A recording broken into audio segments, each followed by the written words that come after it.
times, and truth be told, I think most people probably watch my content for the Magic.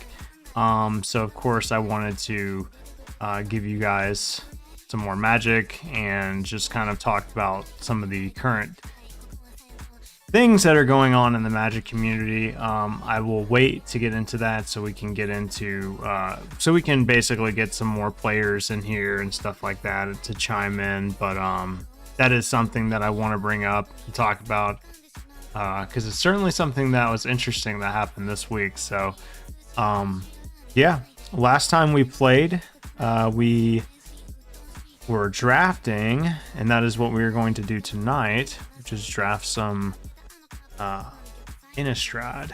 And last we drafted this Is It Tempo deck / Flyers. I guess it would be a Is It Flyers / Tempo. And I believe we're 3-0. I literally was just on the screen, but it's loading right now, so we're waiting on the server.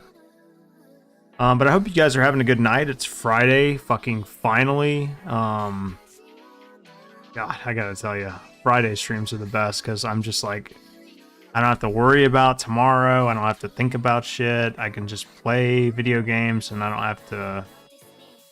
I don't know. It's like I'm not stressed at all or nothing. I can just chill, you know. So yeah, I was just looking at the deck and stuff like that, and you know, I always like to do this. I like to do a quick like review of what I drafted before I jump into the next game if I like took a day off or something, just to have like a general idea of you know, like what I drafted and stuff. I'm pretty comfortable though with all of my decisions. I think there's some weird ones, like I'm not sure if Fangblade Brigand fits in this deck, even though she's like a really good card. I think that, I mean, I think the deck's great. Obviously we've been winning, and you know, maybe you shouldn't mess with success, but I don't know. You know, with cards like Scab Wrangler, you could argue like Ominous Roost is really good. But if I remember correctly, yeah, we're running 6 3-drops, which is a lot. So I don't know.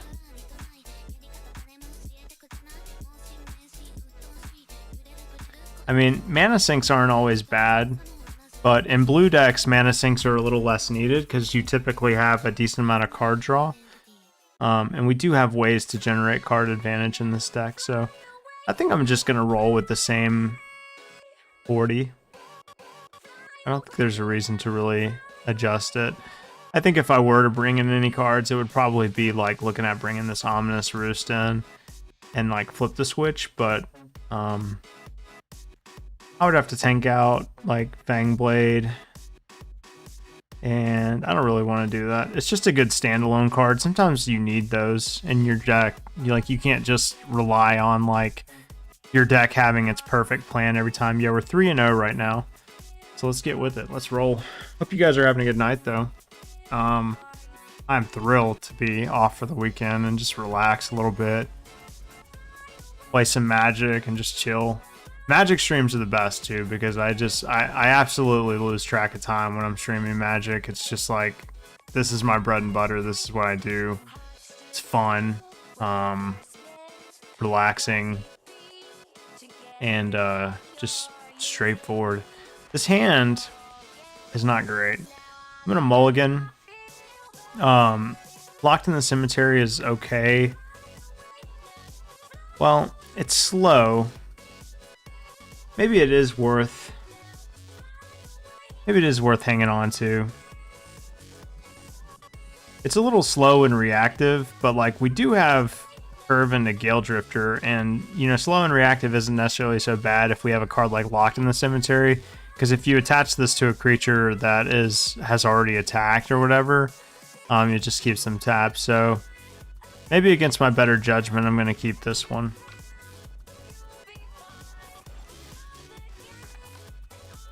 And there's the red, so that's good. That fixes up our colors. Now we basically just need to not draw any more lands for a little while. Of course, we drew one there. So yeah. Attacks me. Okay. And they play that guy. Sure.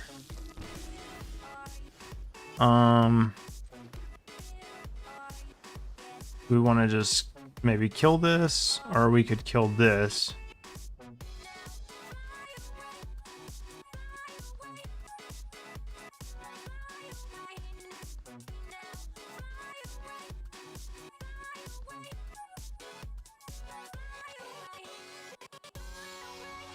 I'm thinking about just killing this on my main phase and just getting it out of the way.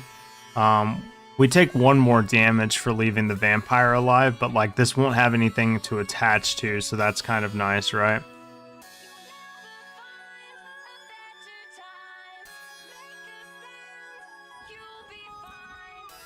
I'm just gonna pass and let my opponent go to attacks first. We'll do that.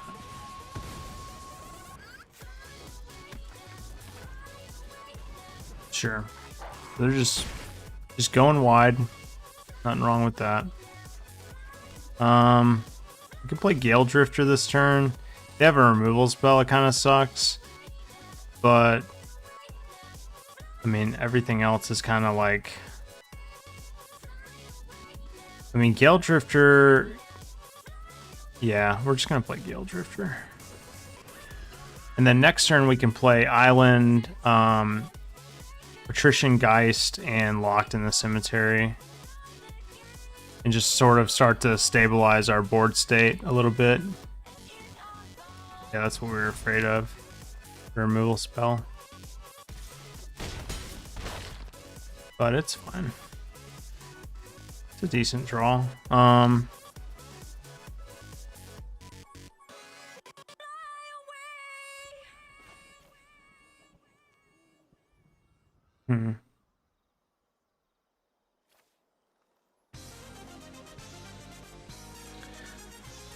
Well, we could play Seize the Storm, but it wouldn't be a very big creature. I think we play Spellrune Painter, and then just play Locked in the Cemetery. I don't know what we're targeting, though. Whatever we target, they're going to sacrifice, so we have to keep that in mind. I think we target the Awakener. Yeah, I think we do that. Hopefully they don't have another removal spell. That would be unfortunate.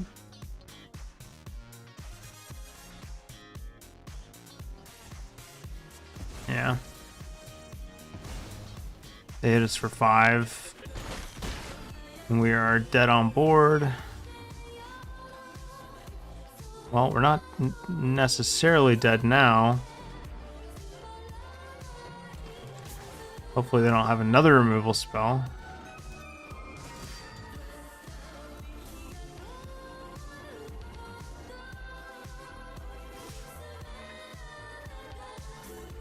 We have to block both of these.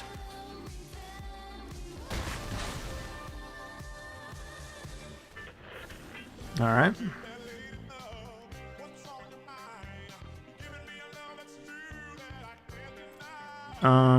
We just kill this? Probably right.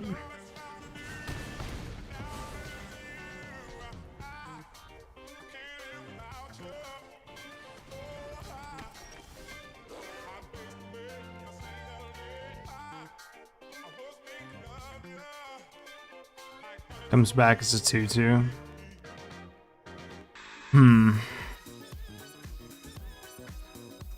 That is most unfortunate.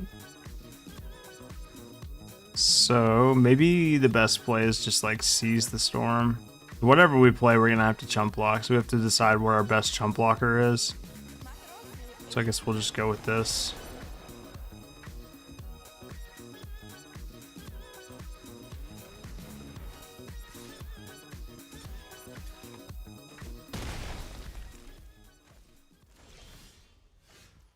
Okay.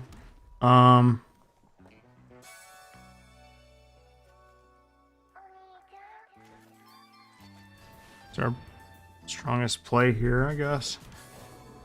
And what are we gonna put in the graveyard? Take action.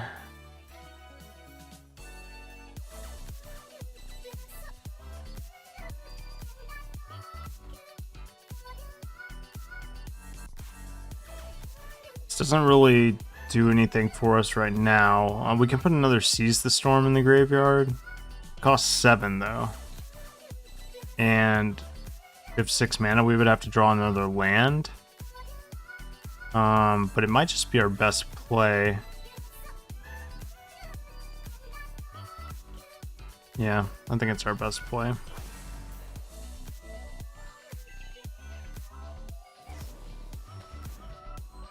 Okay, so they're just cycling that card. That's fine. I think they're trying to hit their land drops or draw a removal spell for our creature. Yep, we pretty much are forced to chump block every turn here. They get a 2/2, unfortunately, and interesting. 5. So does that mean we're dead? I think that means we're dead, right? Yeah, because we can tap something down, but we can't play another creature. Okay. Yeah, the hand was a little slow. I think mulliganing it was definitely the right choice. It was definitely the right choice there. So I should have went with my better judgment. Definitely should have mulliganed the hand. But it's all good. One loss is not going to really hurt us.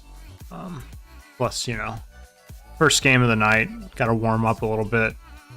But yeah, hope you guys are having fun out there. Hope you guys are having a good night. Josh, thanks for liking the post, man. Hope you're having a good one. Josh is one of our most trusted and loyal. Sorry about that. You heard me echo for a second there. Josh is one of our most loyal Facebook followers. He's always on it. Josh is the man. Yep, he's awesome. I like that little elephant, dude. I don't know what that's from, but okay, I'm about this hand. This is much better than the last hand. Let me do something really quick. I should probably just well,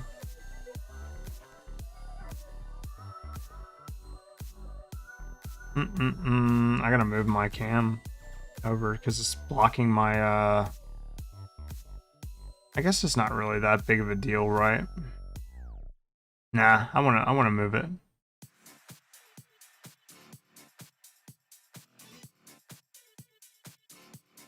Getting too good at this. Players. Oop. Cool. That's better. They're like fucking blue player just slow rolling, man. Yep, you got it, dude. Decline. We'll take the land. We got a good hand here. I just want to keep hitting my land drops mainly.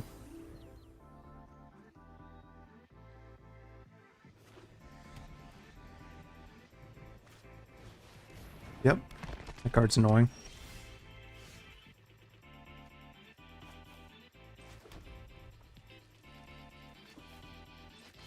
And basically, we're just gonna play our cards here. We're not gonna attack. We don't need to. They might attack with a hobbling zombie.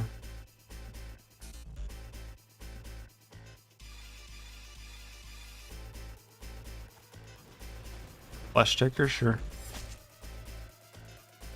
So Orzhov's mechanic in this particular set is typically sacrifice.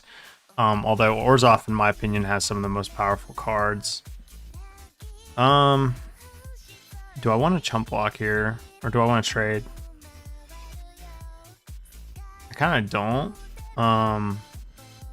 But I'm not really attacking with this obsessive astronomer. So yeah, let's just trade. He gets a zombie, but I'm kind of like not really too worried about that. Okay, well, not the best draw. We definitely need to keep hitting our land drops, but it'll do for now.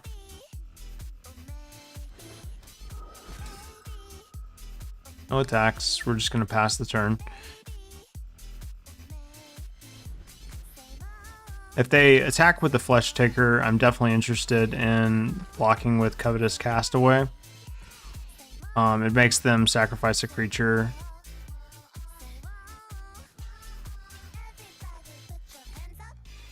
If they want to trade with Covetous Castaway, which I feel like they would, so they'd probably sacrifice the zombie. Honestly, I would probably sacrifice the Novice Occultist first, but that's just me. Because then you get to draw a card, and I mean, that's essentially like the reason why you play that card.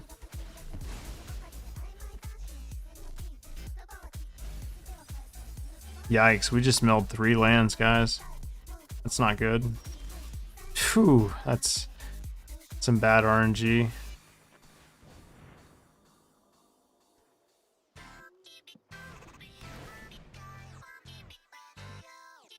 Do I want to attack here? If I don't attack, they have a free attack with a Novice. Kind of.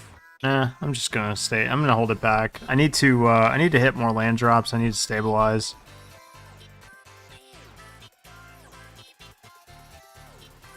Yep, that's not a Hobbling Zombie. That's a good card, especially in the sacrifice deck. Oh yeah, they've got a. That's fine.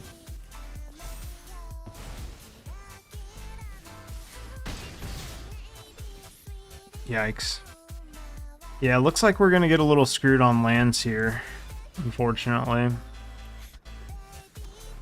don't know if there's too much we can do to come back from this, because it's gonna be tough to beat this. Yeah, especially with a follow-up creature, that kind of puts the nail in the coffin. Milling the 3 lands was super unlucky. Milling the 3 lands and then didn't draw another one. At least we did draw a land there. Do we play the Organ Hoarder to ensure that we hit another land drop, or do we just play Fanged Blade Brigand because it's just a better blocker?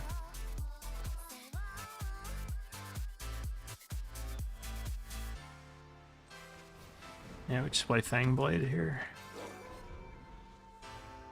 Whatever we play, though, they can kill. Oh, that's amazing.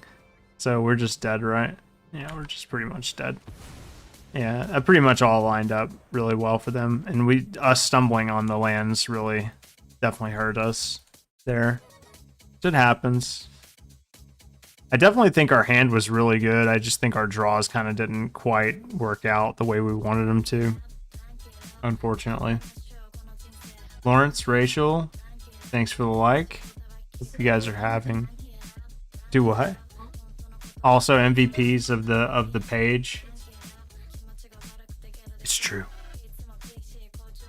It's true. One of the baddest bitches got me hooked on this fucking coffee that I'm drinking. Shout out to Rachel, the drug peddler.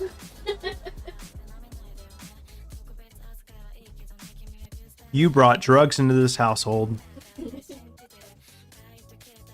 Alright, this hand's a winner, I can tell. Silver Bolt. And we drew the Delver. Let's go, dude. Let's go. Turn 1 Delver. You love to see it.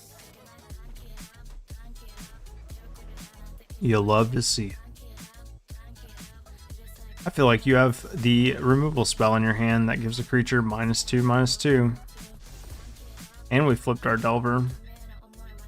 Do it. They have the removal spell. Yeah, there it is. See, called it. Called it.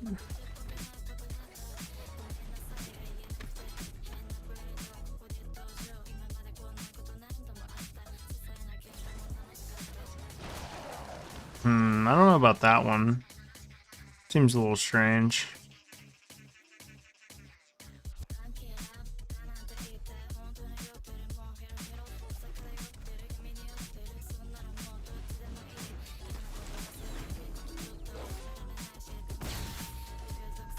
Yeah, I don't know.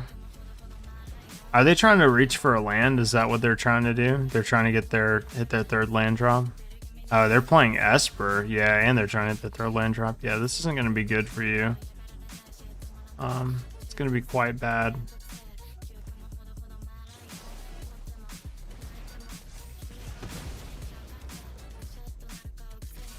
Nah, we should have attacked first, see if they block. Well, I guess that's fine.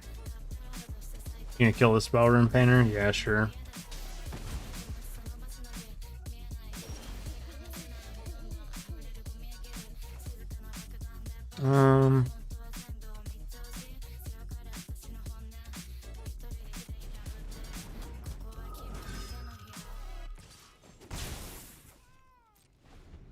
I guess we could have left back the 1/3 and blocked there.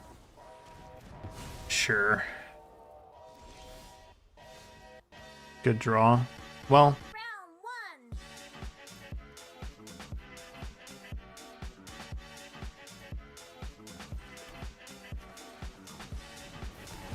It's just a 2/2 for now, but like we'll draw more spells and grow this thing. Sure.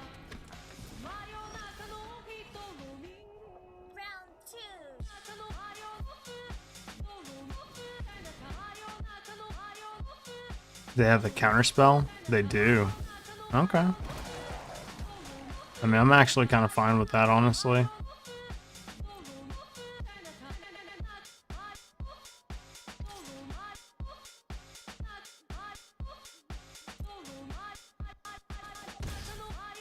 We'll leave back the, we'll leave back this 1/3.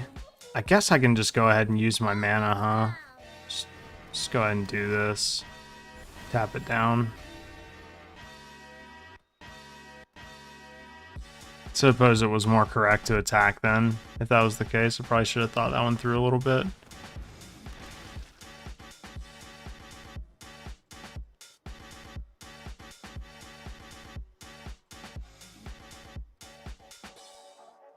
Next turn, if we draw a land, we clearly play Phantom Carriage. If we don't draw the land, then we bring back Overwhelmed Archivist.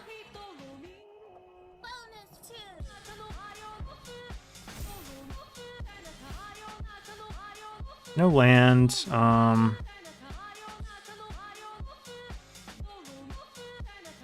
Let's... Little Bitter House, old school. Little Bitter House. Are we talking the song? Is that what we're talking? I have to look at the song name. Sometimes I just let stuff play, but welcome to the stream, Kyle. If you're liking it. Let's go ahead and attack with this. Or should we? Nah, let's leave it back. I'm gonna say no. I'll leave it back, and I'll leave a blocker for the Organ Hoarder.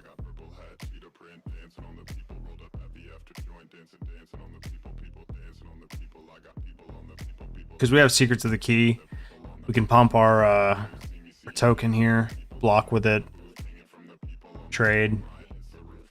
You know, provided they don't have any tricks or anything like that.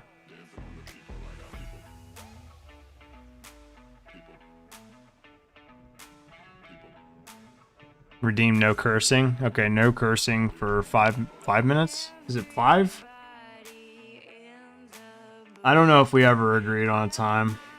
I'll appreciate the like. 10 minutes? It's an hour. That would be painful. That would cost more points. If I couldn't curse for an hour, I don't know. I don't know.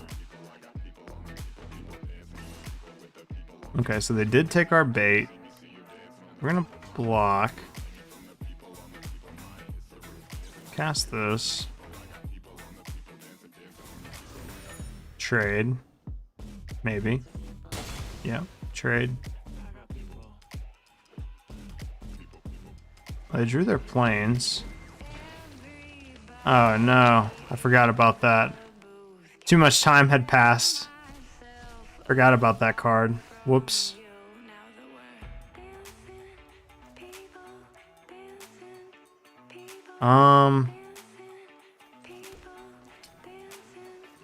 Play Phantom Carriage. Take action. What do we want to put in our graveyard here? Seize the Storm.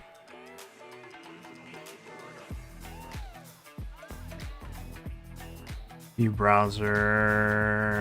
Yeah.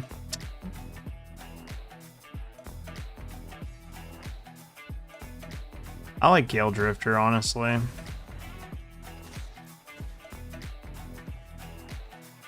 Good.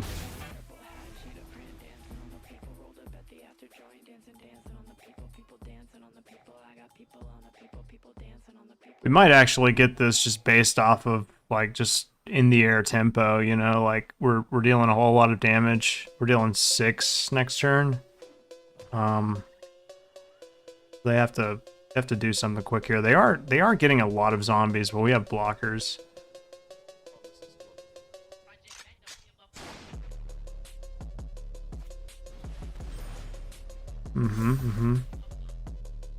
They have the other land? I'm assuming yes, if they got that back.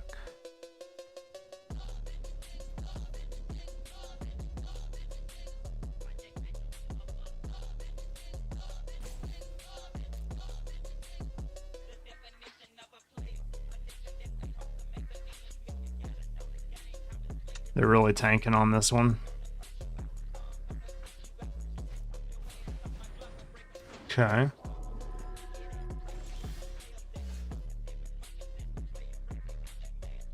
Whenever another creature you control leaves the battlefield, you gain 1 life. So they're probably gonna block this Archive Haunt. I'm fine with that, actually.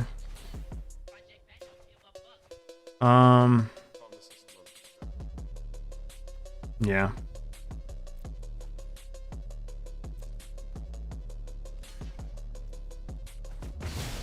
Alright, they take 4, gain 1. No, actually, it's another creature. That's right, so they don't gain anything. So we just play this. Actually, let's crack the clue first. What is our Discord? Give me 1 second. I'll get it for you.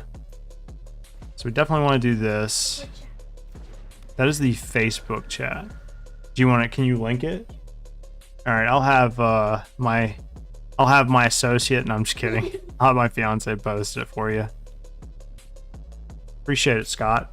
Yeah, we're opening up the Discord to everybody, so if you are interested in joining, we have a community Discord for people who just like to share memes, animals, games, you know, you name it. It's a, you know, we obviously have rules, but you know, we play it pretty like it's meant to be a chill place where you can just meme out and like have a good time, but like obviously you know, abide by the rules and just have a good time.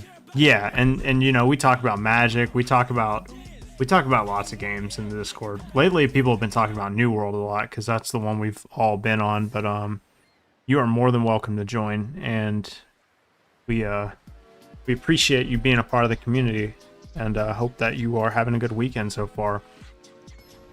I think after this league, I want to talk about the whole like Magic Twitter controversy. So like, if you're wondering like about my title in my stream, I am gonna keep this, by the way. My stream title is referencing something that happened on Twitter this week. That's my 5 minutes. Okay, I didn't even swear. Thanks. So something happened on Magic Twitter this week, and it's like, I don't know. I mean, it's like some bullshit in my opinion. It's regarding a friend of mine, and I really wanted to talk about it today. I really wanted to make a YouTube video about it, honestly, but I said, you know what? I'm gonna refrain from that. How is your rank in draft that high? I feel like, Scott, I feel like my rank isn't even that high in draft. I feel like my rank is pretty low. We're gonna feint an attack here and see if they block.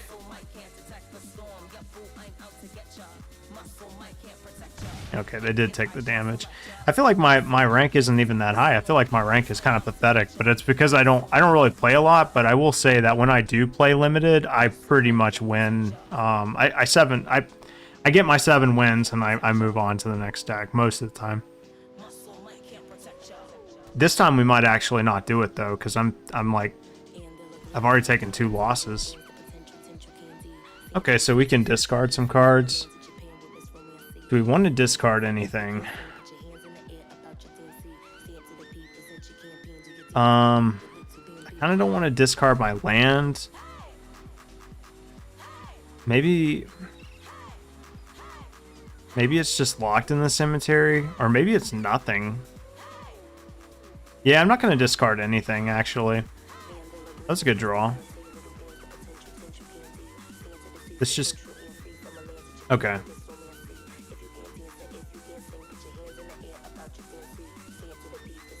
Let's go to combat. Let's attack first. Let's see if my opponent has any combat tricks or anything.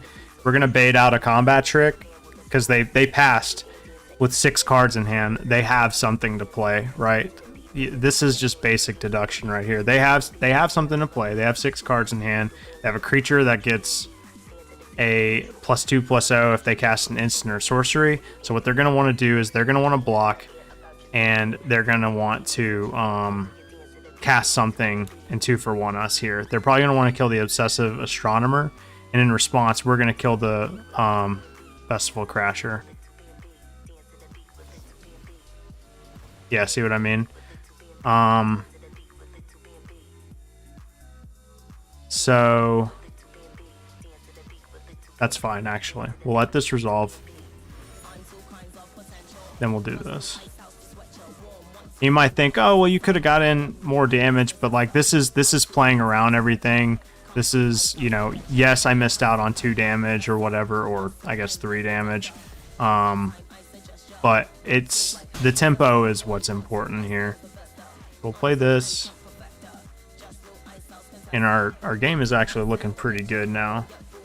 So they draw a card, of course, but we're very far ahead on board. Yeah, once again, I don't know. I kind of don't want to discard anything. I guess I'll discard the Locked in the Cemetery because we're on the offensive. Yep, and that's what I wanted. I wanted to hit my land drop. Seize the Storm is only a 2/2 right now, but it'll grow, just like the meme.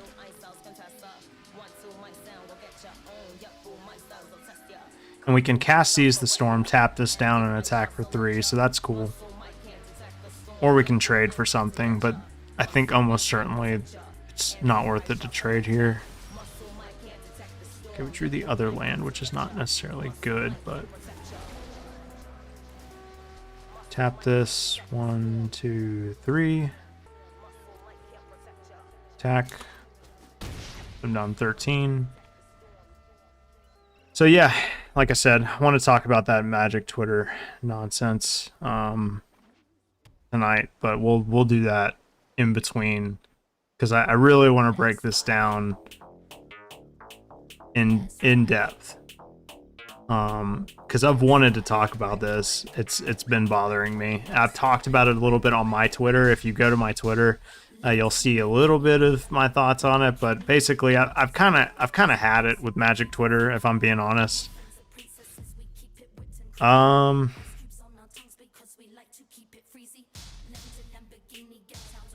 think I just pass here. I actually don't think I think I might play the land and just discard my island. Or should I discard both of these? I think I have to play the land because then I can play Seize the Storm in a turn. Yeah, I think the correct play here is to pass. We flip their creature, but we can tap it down with our Scab Wrangler.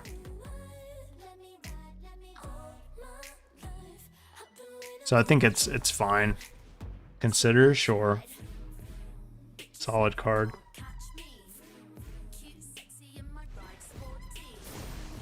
Alright, so we definitely discard the island.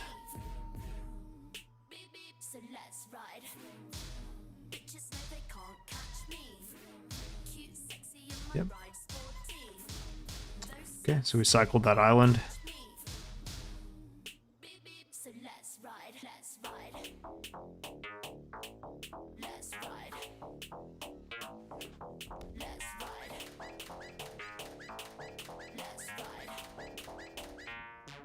I live for the drama.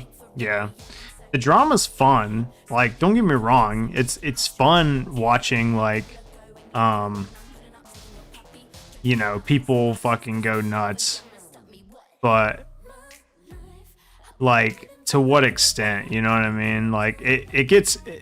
this is what I said. I was like, it comes to a point where, like, Twitter drama is fun until, like, people are, like, personally attacking somebody and, like, dogpiling on somebody, and that's kind of like what happened. I'm talking, of course, about the situation with Zan Syed, who is a friend of mine, so I am biased, right? But I think I would react this way if it were pretty much anyone, unless it was someone I just, like, legitimately didn't like. And I don't usually just not like somebody. There's usually a pretty good reason for it. So that's a good draw.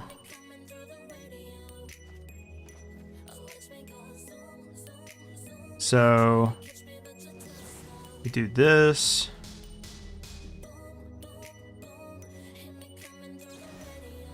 Sure.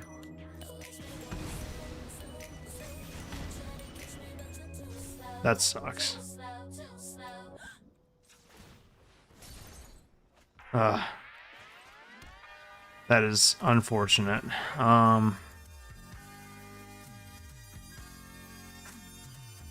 They might actually make away with this game, guys. We're drawing air, and they're drawing... I mean, they're playing Is It. They're playing the cards. They're playing the cards that we play, basically. Like, literally, almost to a T. Like, they're playing... I run every single one of these cards except for this one and this one. So far, they've played literally everything I play, just in a different order. So I have to respect it, right? Because it's, like, literally the deck that I built, too. Yeah, let's go ahead and tap this guy down. See if my opponent... I don't know if they're in a position to attack yet or not. They might be. Yeah, that makes sense. It's a good attack from the opponent.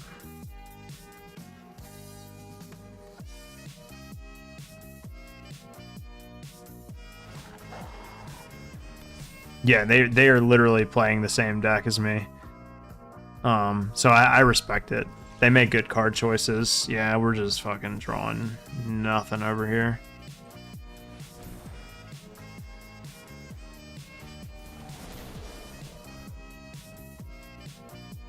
I'm gonna hang on to these two lands in my hand. If somehow I manage to turn night into day, I can discard both of these lands and draw 2 cards. So I'm not in a very good spot right now. And they're going to cast something. If they cast something from their graveyard like this, they're going to shrink their thing into a 3/3. So, not the worst for us. Yeah, they opted not to cast it, to keep their token a 4/4, which I respect. Makes sense.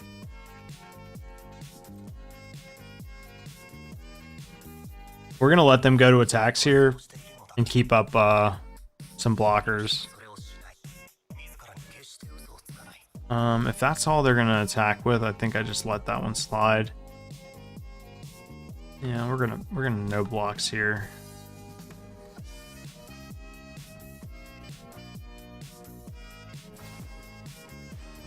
Yep, flashing back Secrets of the Key, that makes sense. Take 5.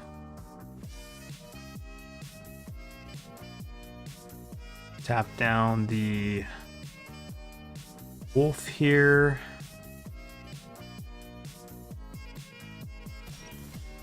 Draw.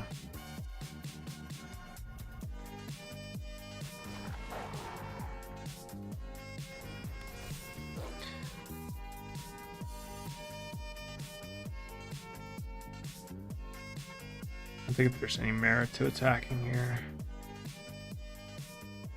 I don't think there is. This is a close game, but I think they are just ever so slightly ahead. They're going to draw 2 cards at the end of my turn. We're just not in a really good spot here.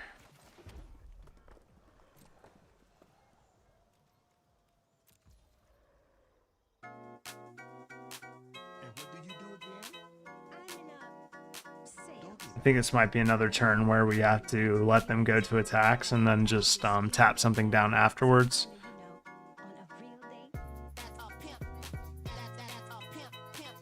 We'll see. See how they play it out.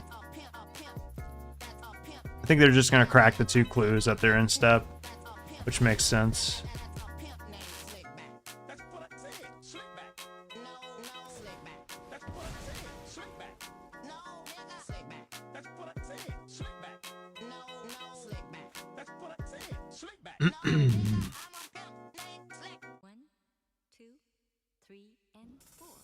Oh, sorry. Whoops.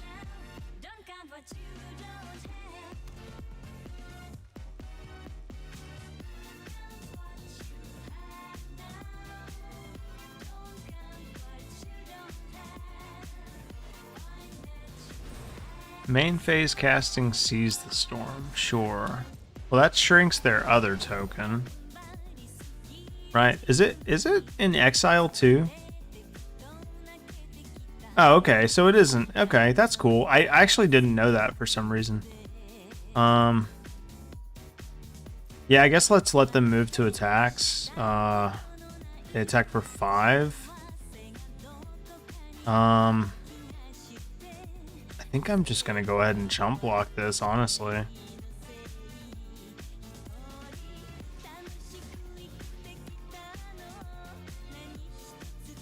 Hey, ayo, it empty shrinks while on the stack. Yeah, you're right. It's a good observation.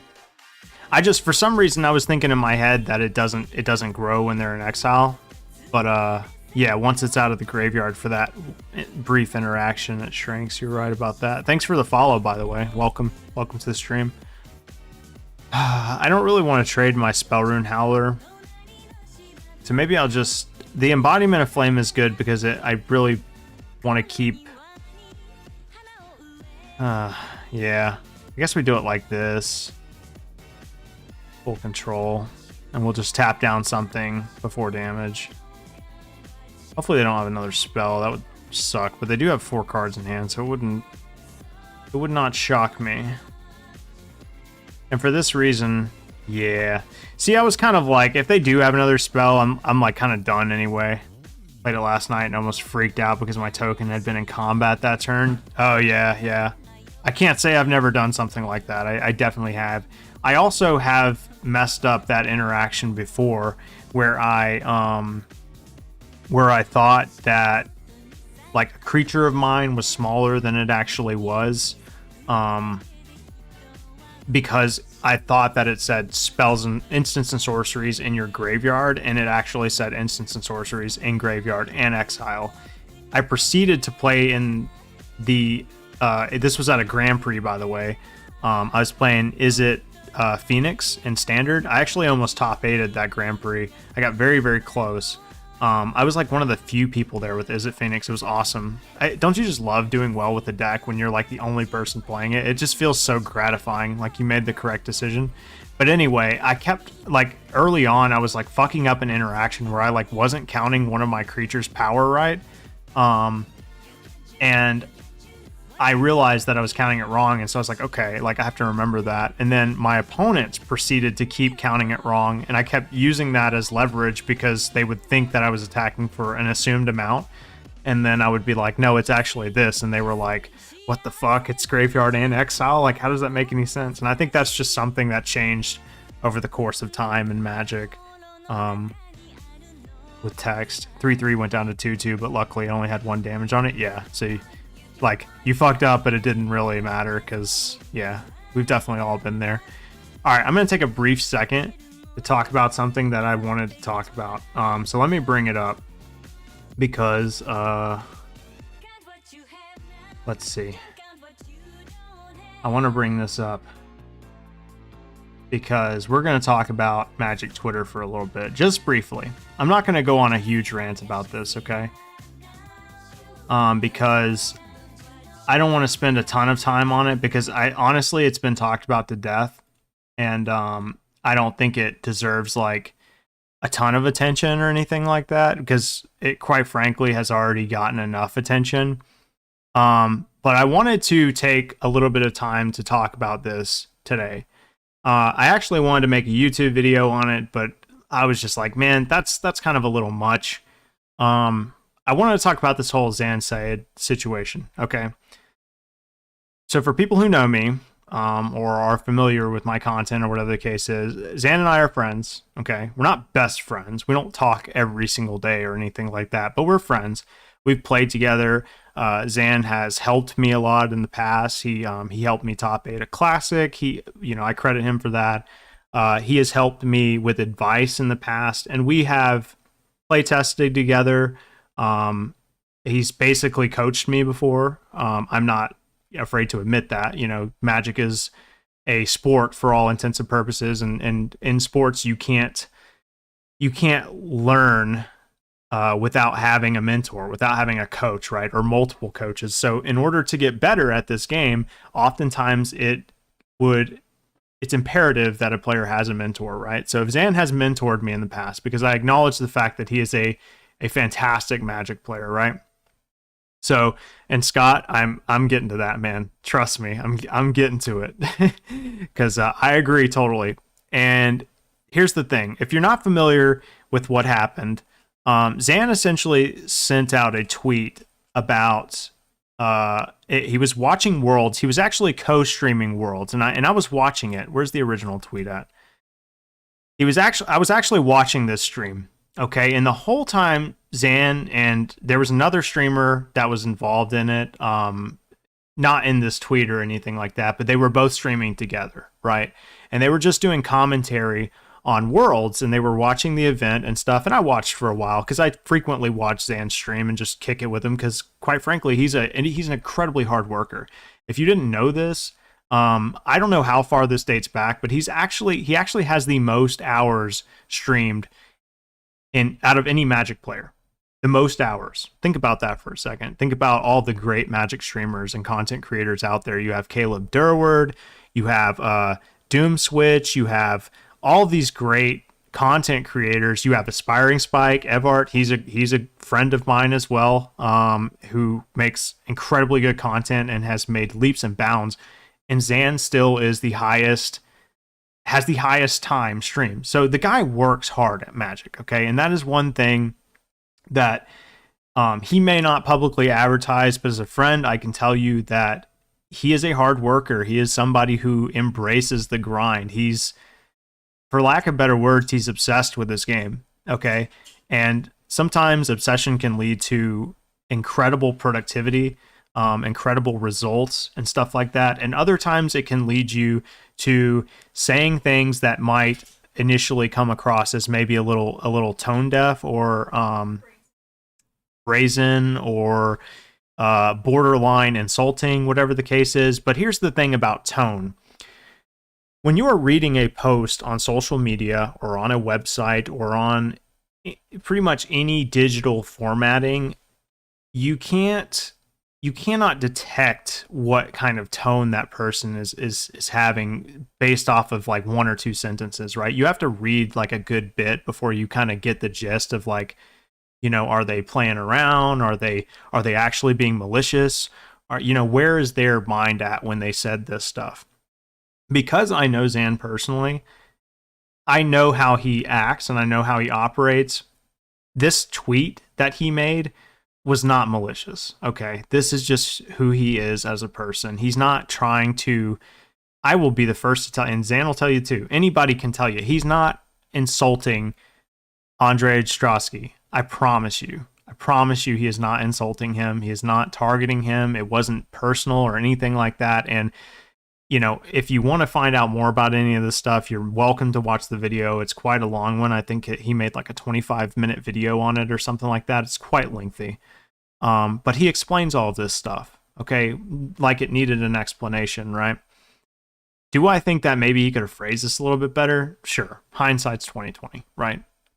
Judging by the reaction, clearly he could have phrased it better, right? But he did not. This is not a malicious tweet, okay? This is a pretty mild tweet. Just think about other games. Think about sports. Think about anything else that is not Magic, right? People do this kind of thing regularly in those games. I don't know if you guys have ever played like Smash. I don't know if you guys have ever, not that that's a great example or anything like that, but any other game that you play has this kind of like back and forth banter between some of the top players in the world. And it is a competition. The pros made it personal, exactly. And also the people in the middle. And that's what I want to get to. So Zan said, please stop boarding out. You're burned down the house.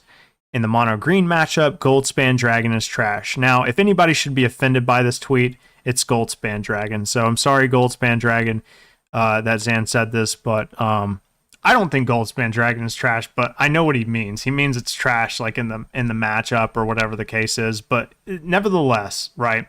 This is a tweet about the game. He didn't say, Andrej, you're terrible.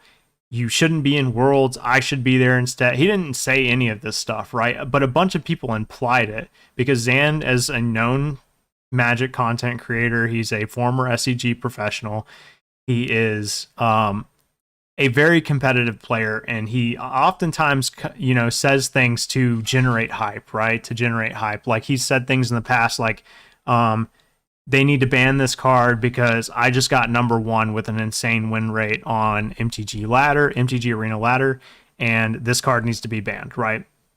He's saying stuff like that to generate, likes and to generate retweets and to generate buzz, whatever. I don't want to get too off topic, but I want to talk about some of the stuff that's been said on this. I'm not gonna say anyone specifically because I'm not looking to stir up drama or anything like that.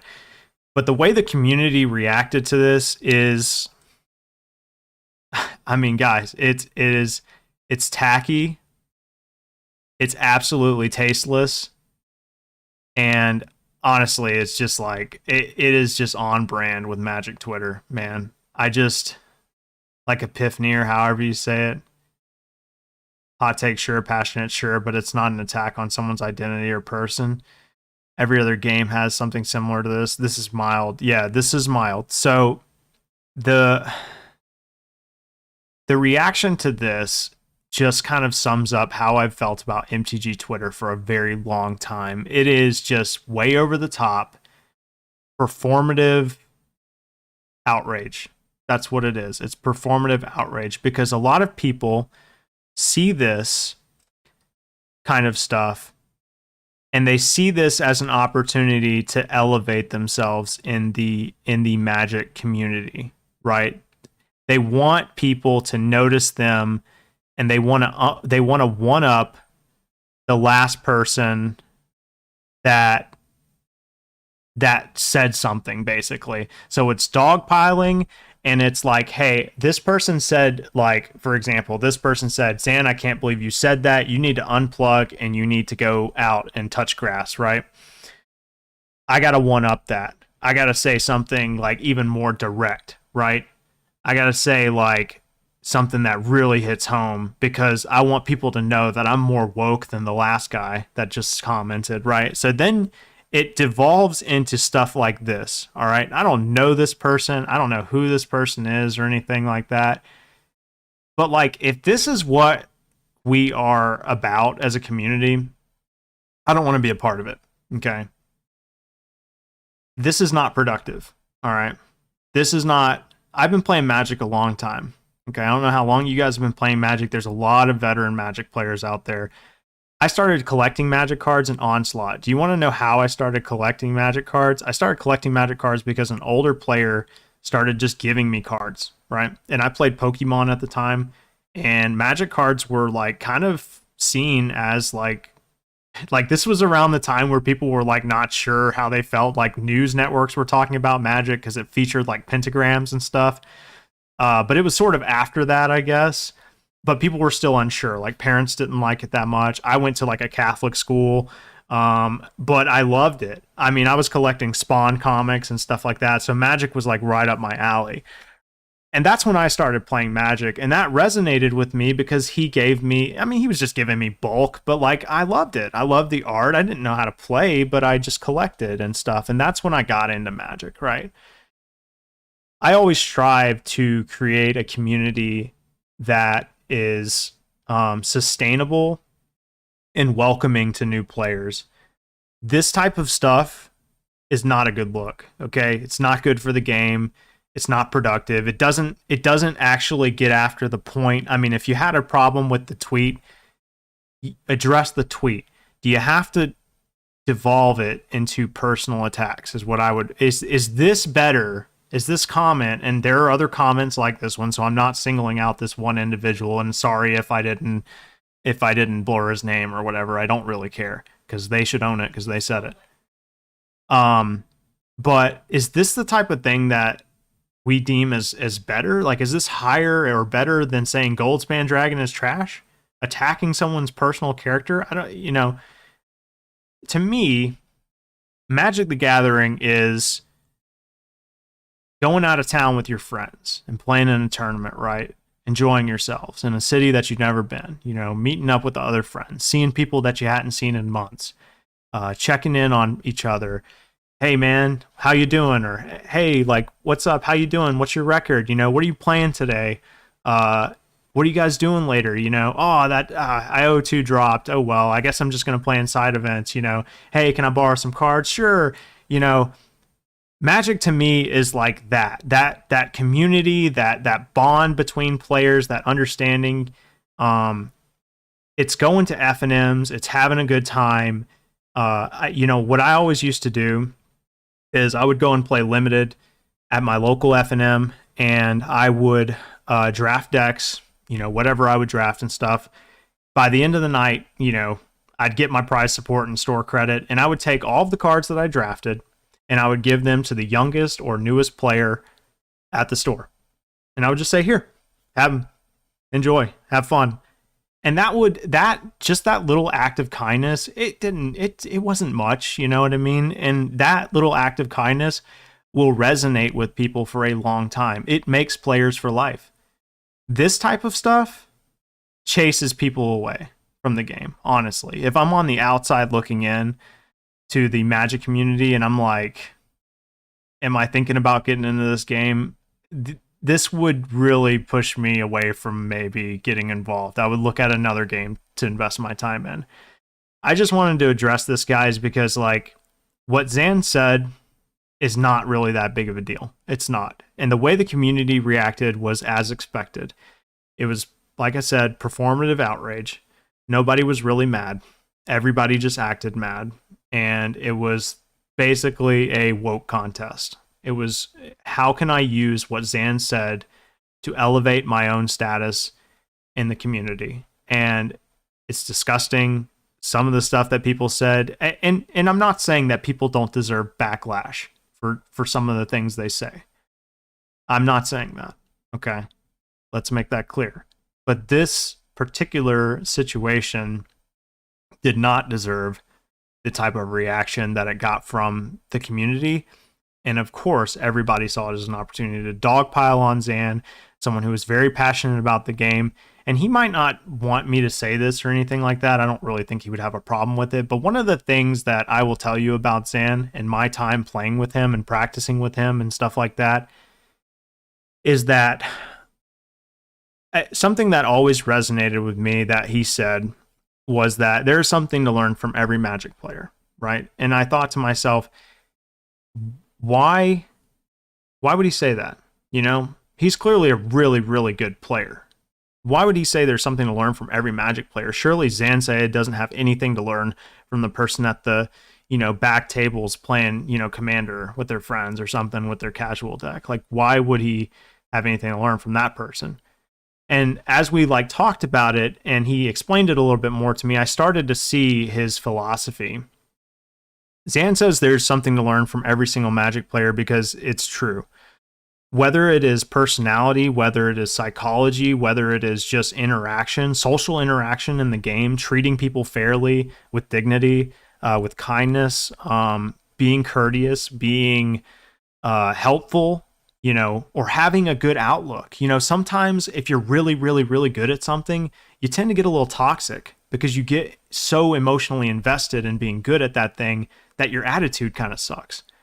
But I guarantee you the person at the last table that's just having fun because it's their first open has a better attitude than the person that's at table number one.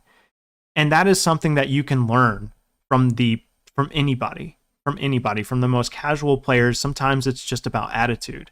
And it's like that stuck with me because, you know, I've come pretty far in this game. I'm not saying I'm the best player in the world, but I'm pretty good.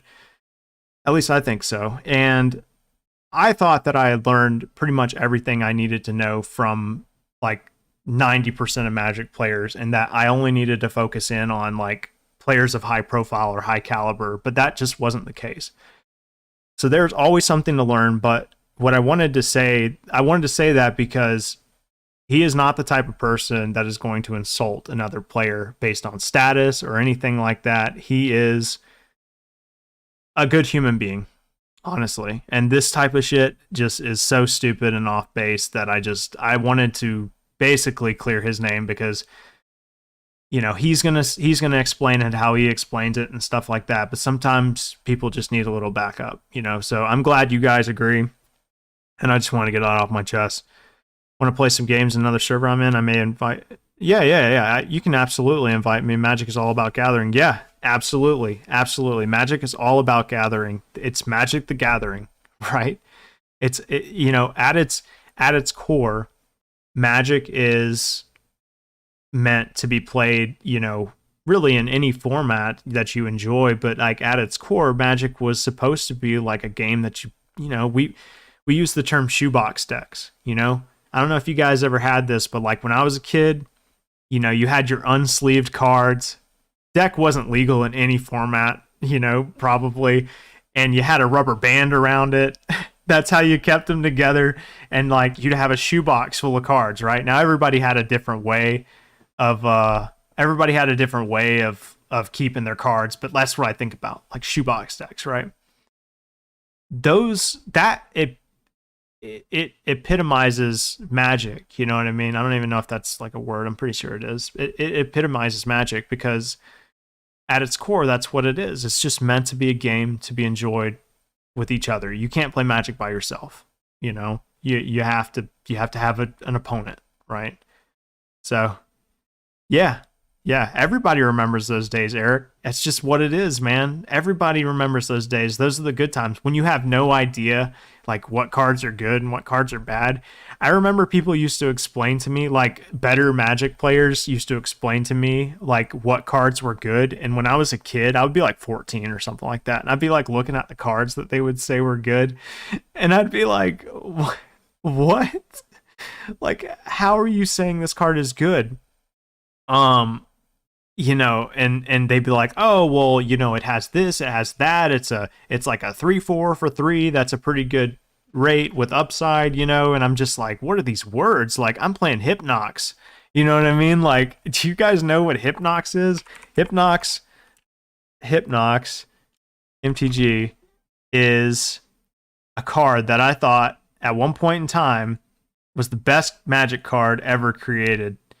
It came out in Torment. It is an 8/8 flyer for 11 mana, by the way, 3 black pips. So I don't even know in what world you're casting this ever, unless you have a way to cheat it into play, which I didn't. I was just trying to cast it with good old fashioned mana, just like Richard Garfield intended.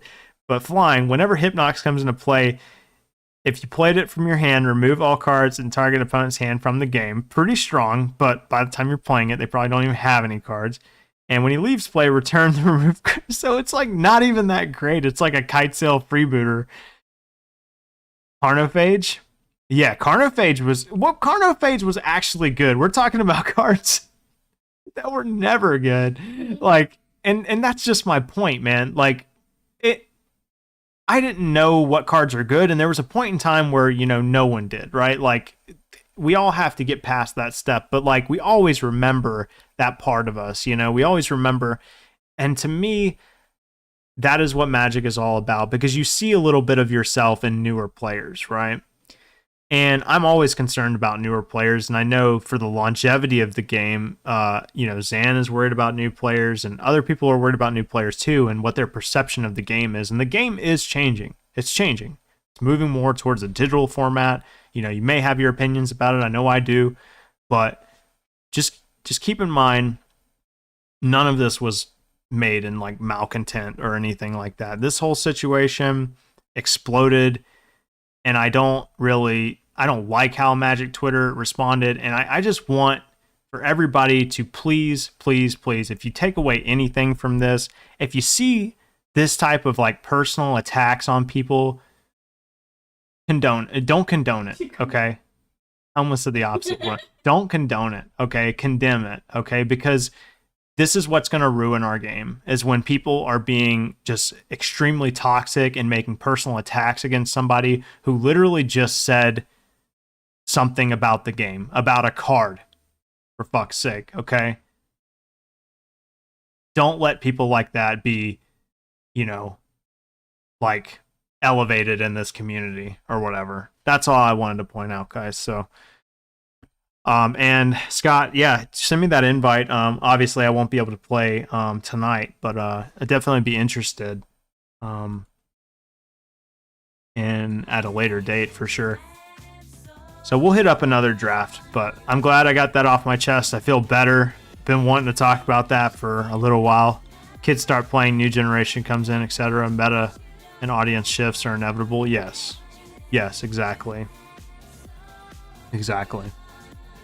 So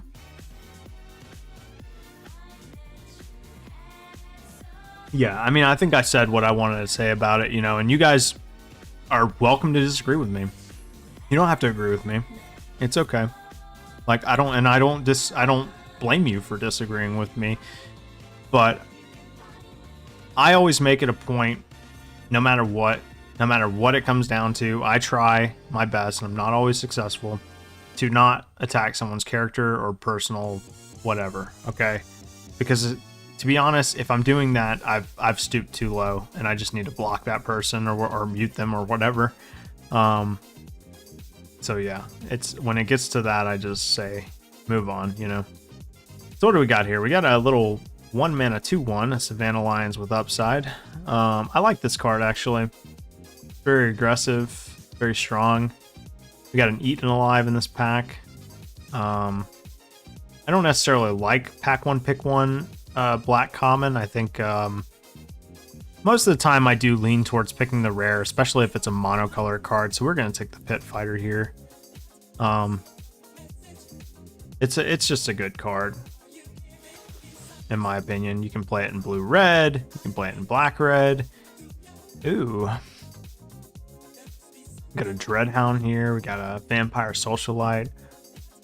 I've actually not drafted this card yet. Menace, when he enters the battlefield, if opponent lost life, put a 1/1/1/1 counter on each vampire you control as long as opponent lost life this turn. Each vampire you control enters the battlefield with +1/+1 counter.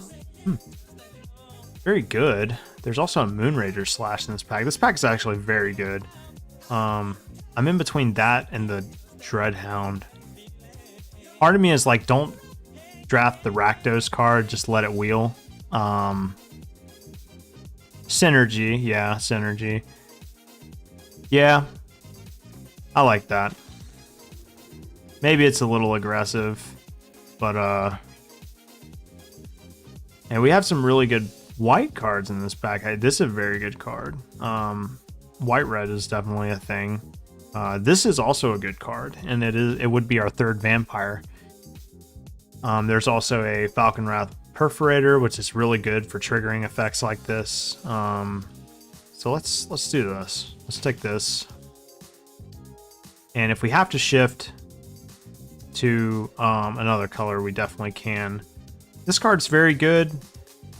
We're not necessarily we're not so deeply embedded in black red that we have to stay black red. This is definitely the strongest card in the pack. And it's on color with our two red cards. So I think I'm going to take the Naturalist here because it's our strongest pick. And Crawl from the Cellar would be like the next pick, followed by Brimstone Vandal if we were trying to stay on color. But yeah, I'll take the Naturalist here. This is a very good card.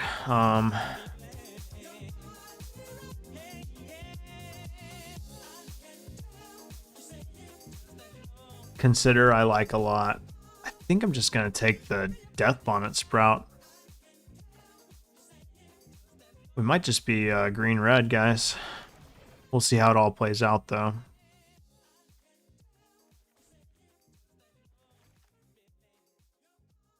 Burn the Accursed, I love. There's a Storm Skrillex in here. Why did they name it Skrillex? Come on now. Looking green? Yeah, it's looking green. Eccentric Farmer is pretty good too. Especially, I've played this card in like 4 and 5 color decks. You might think it might be a little impossible to play 4 and 5 colors in this format, but it's actually totally doable if you have the right. Green is obviously your base color. You have to make sure you draft cards like this and the 4 mana Mana Dork guy, but Storm Skrillex is pretty good. We've seen some good blue cards in this pack, but I'm going to take the Burn the Accursed. Yeah, Burn. Yeah, we need removal. And if we're playing green, removal is going to be important. We see another Eccentric Farmer. Bird Admirer does synergize with our Naturalist, right? Other wolves and werewolves get +1/+1.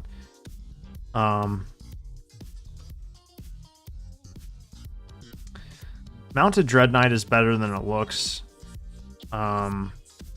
If we want to get cute, we can take the Farmer. No, I don't mind. I'm going to take the Farmer. Might seem like a weird pick. But trust me, it's better than it looks. Evolving Wilds, if we wanted to get cute and draft like a 3-color deck, we've kind of starting to get the makings of that.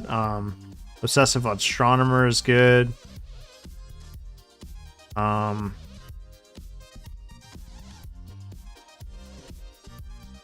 Shadow Beast Sighting is very good. Yeah, let's take the Shadow Beast Sighting. This card's just super good. It's funny that they didn't make this a werewolf, right? They were like, no. That's too strong. Best card in the pack is the Root Coil Creeper. We do have... It's possible we could splash blue. I like that over picking Festival Crasher. Festival Crasher is decent, but I don't think we're going to be like a spells deck, and let's be honest, those things wheel all fucking day. Yeah, Candlelit Cavalry is the pick. We can go ahead and throw this in the side here. Another Shadow Beast Sighting. I'll gladly take that. Yep. And got us a Pestilent Wolf. Green is looking pretty open.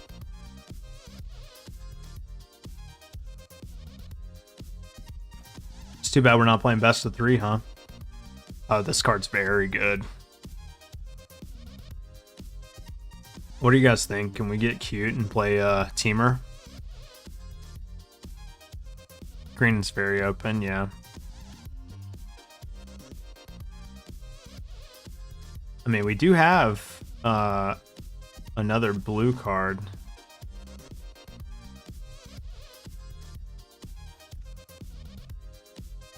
There's also a duel for dominance in this pack, which is very good. I'm taking this. I don't really like cancel. I'm not a big fan of it.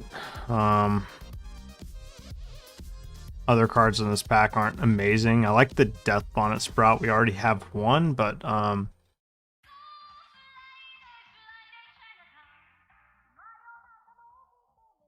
yeah, maybe if I can get some fixing, yeah. I mean, we're not far away.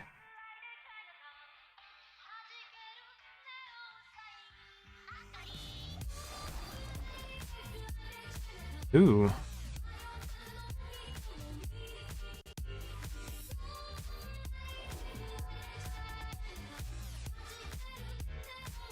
I promise I have a plan. It might look a little crazy, but this is how I start drafting, like 3 colors, and then maybe decide if I want to go into 2 colors or not. But wow, And this creature deals combat damage.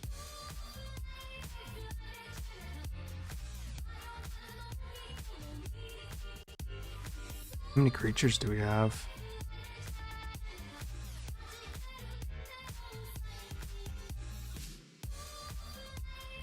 I mean, this card is absurd if you get like a bunch of werewolves.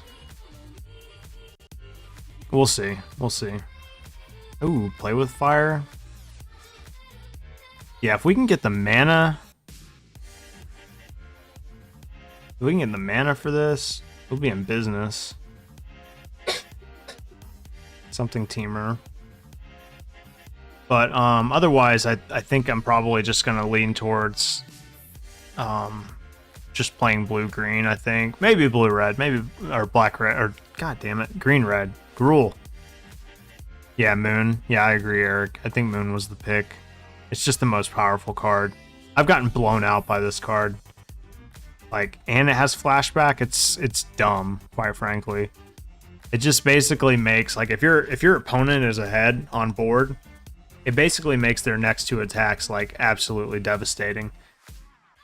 Another Burn the Accursed, huh? There's also a Tireless Hauler, which is a pretty decent card.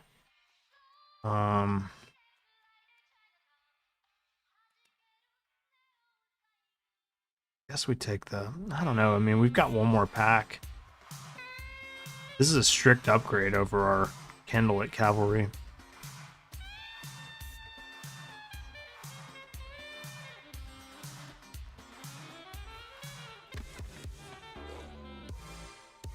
We already have one Burn the Accursed, so Immolation is good. Ooh, we got a little filter here if we want to play some, if we want to stay cute. This card's pretty sweet, although we don't have a lot of instants and sorceries. Yeah, we'll just get the Immolation. Oh my god, what? Yeah, this card's not good, right? Destroy our artifact. If a land was destroyed this way. So if we want to play Teamer,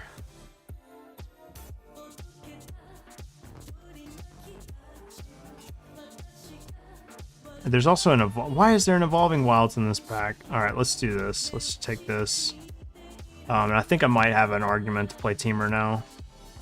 Ooh, there's Evolving Wilds. Oh god damn it! And there's a Duel for Dominance in this pack. Whatever, fuck it. I need my mana to be fixed. I am gonna play Teamer though.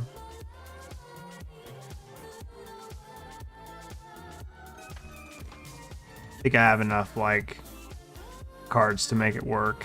Oh man, I shouldn't have taken that one earlier, huh?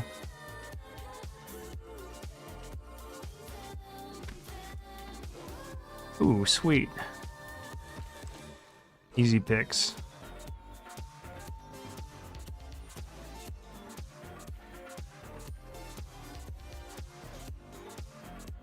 Smoldering Egg. It's on color. It's not amazing in our deck. I love the Moonrager Slash. I think someone with more discipline would probably say, like, definitely do not pick this.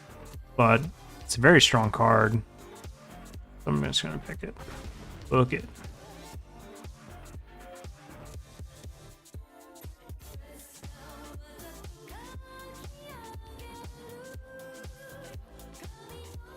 We have quite the deck here in front of us. But I promise it's going to work out. Just you have to trust the process.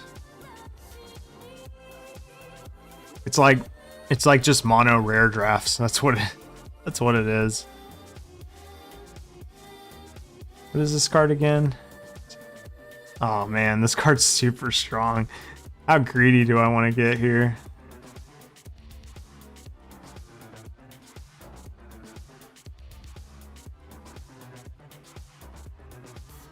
Oh yeah, it's... You don't think I can run it, huh?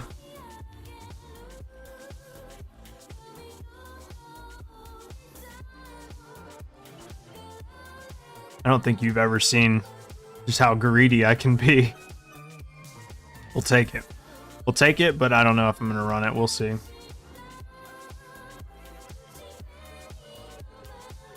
It's a good card. I don't think I'm a Thermo Alchemist deck.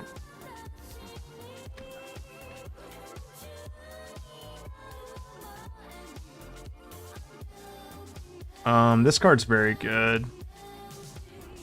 So is Moonrager Slash. I think I'm gonna take the Slash. What's our curve looking like? A little flat. Yeah, I think I'm gonna take the Slash here. Hope that Troop Wheels. Yeah, Slash. I agree, Eric. Definitely think if there's anything I'm missing, it's probably just the removal. So but we have a strong deck either way. We also want to keep. Ooh, another one of these, huh? Yeah, I think this card is busted in our deck.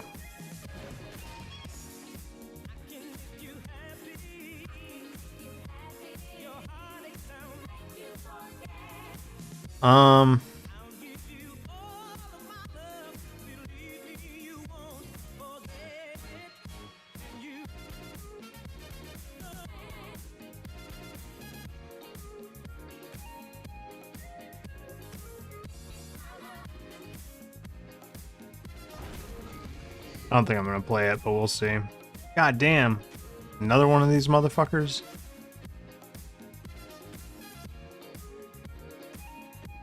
I mean, I don't think I'm gonna play another one, but we'll see. It does fix my mana up. There we go. This is what I was actually waiting for. Something like this. Another Burn the Accursed. Want that? Yeah, we'll take it. I'll get the details of this deck worked out at the end. But I think it's coming together. I don't really want another Watcher. I'm actually going to take the Snarling Wolf here. Yep.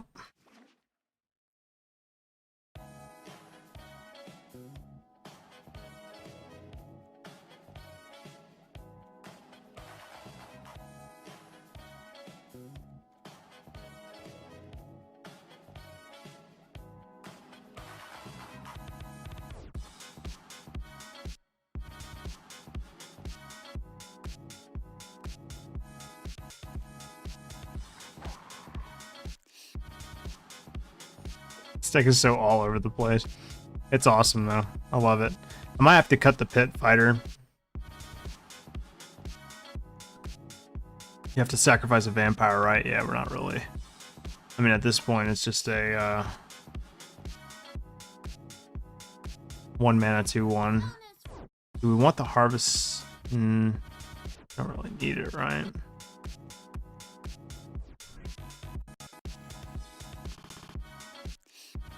I'll probably cut this card. Assuming Root Coil Creeper is just better. Do we need Immolation in this deck? How many sorcery and instants? That's a good question. We have 9 non-creature spells. That's 1 plus, let's see, 1, 2, 3, 4, 5, 6, 6.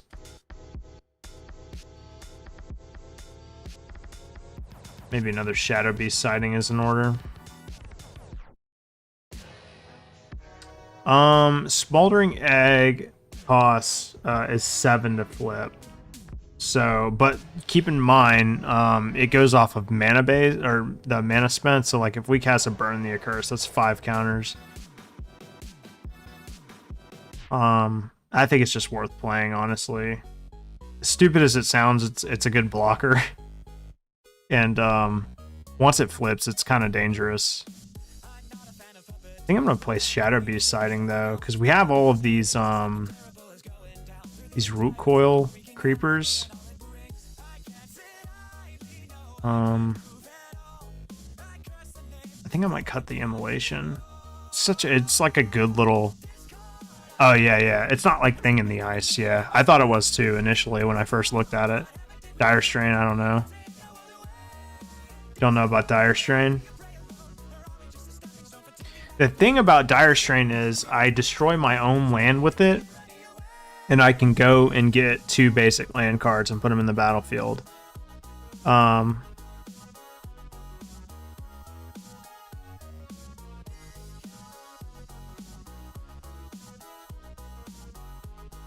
So, I mean, I don't know. And it has flashback.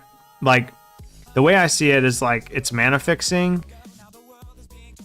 It helps with Smoldering Egg, but also like it could just destroy an artifact or enchantment that my opponent controls, right? But I see where you're coming from. I've never really considered playing this card before, so it might just be just too cute and unnecessary.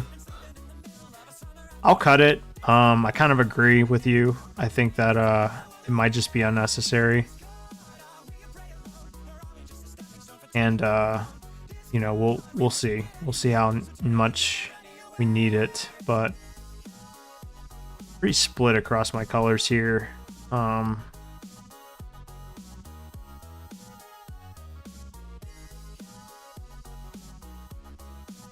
quite sure. We really don't have a lot of cards to flip, do we? It's too bad those Shadow Beast sightings aren't werewolves, huh? I guess we're playing enough wolves to make it relevant, though. I do like the second sprout, yeah. Might be good. This card is strong. It also kind of synergizes with Shadow Beast Sighting and Eccentric Farmer.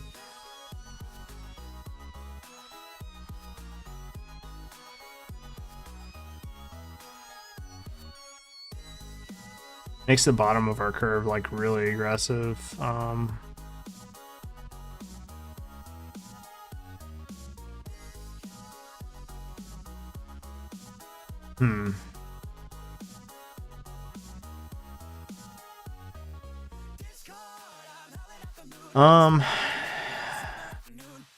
Maybe we just cut a creeper. I mean, we're already playing 2, so all right. Let's get the good lands in here.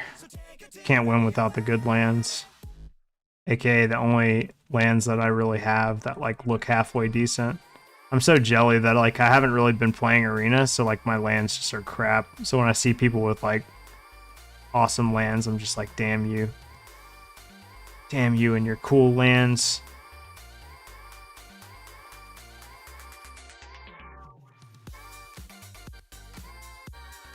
No Onslaught lands, yeah, no, rip. Alright.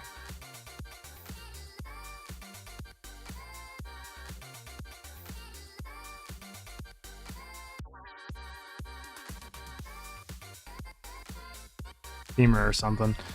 Something like that. Oh, man. Looks like a fun deck, though. I have drafted some really shitty decks in this format that have been fun. Like, I've drafted some, like, 4-color decks, and they've just dirtled. Yeah, or something. They've just dirtled a lot, but, like, they were fun, nevertheless. Oh, sorry, guys. Didn't mean to bring that up.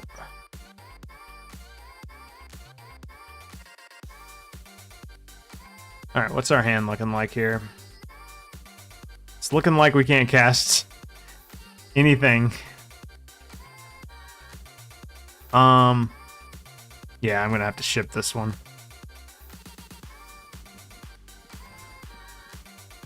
Yeah. Yeah, this is a keep. Can actually probably throw that guy back. Yeah, it happens. It happens. Play Island and win. Yeah, ban basic Island.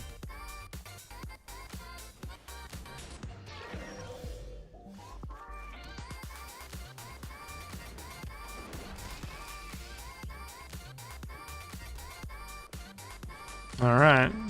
Whose curve is better?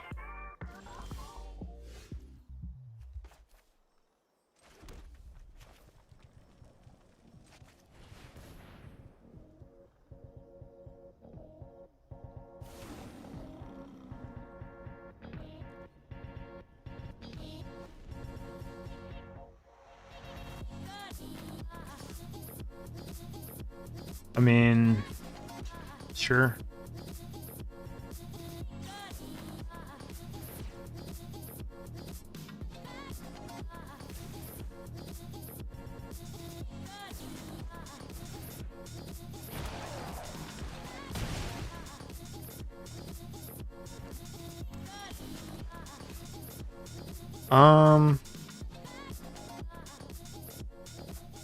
Yeah, I'll just play the Tireless Hauler.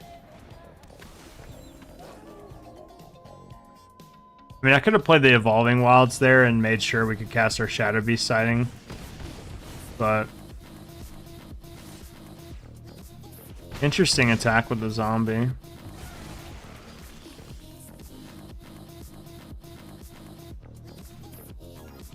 Yet another reason why this card is good.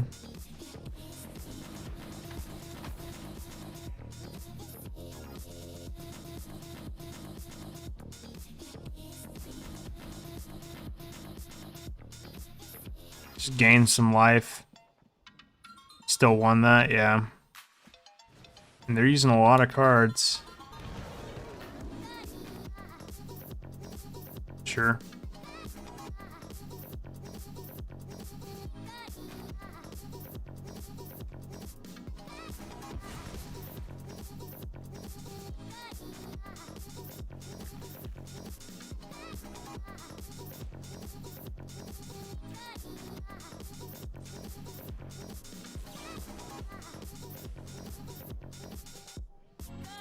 Yeah. Yeah, they're really their deck is pretty aggressive, but I don't know. I mean, it seems pretty good. We're definitely drawing a lot of lands.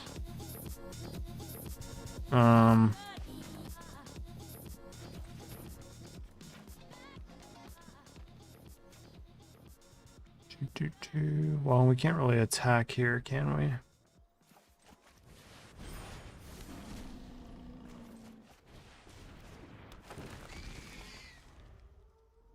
Alright. They probably kill our Shadow Beast here. If that's their entire turn, then I'm kind of okay with that. We can get back the Shadow Beast sighting like twice, so it's cool. This is why Root Coil Creeper is pretty strong.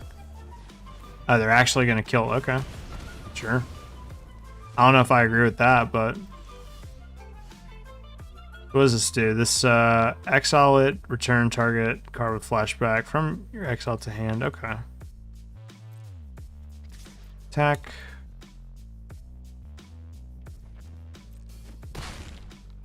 I guess the way they see it, like, it's probably just worth getting rid of one of them because they know we're going to get Shadow Beast sighting back once.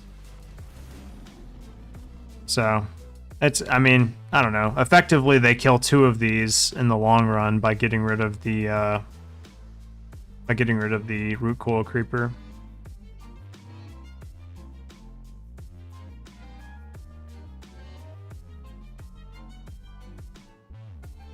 Yeah, this is where like blue-green turtling for stuff is good, right? Yeah, let's just go swing. It says instant, right? Yeah.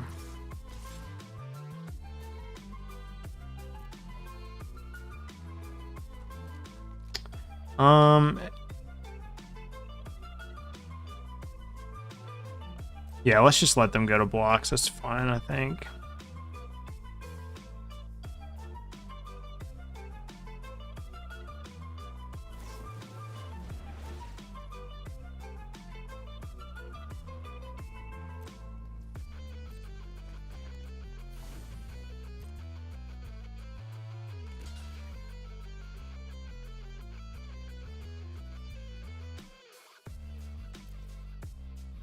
Did I just let that trade? I think so.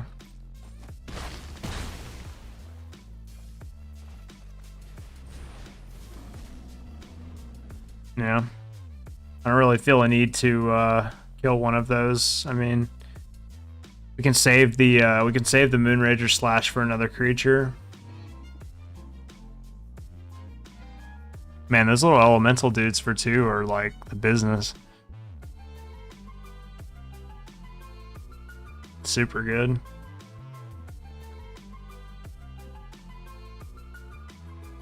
This is often one of the problems with Izzet is like they have a bunch of answers, but like not a lot of threats. So it just gets like, oh god, that's funny.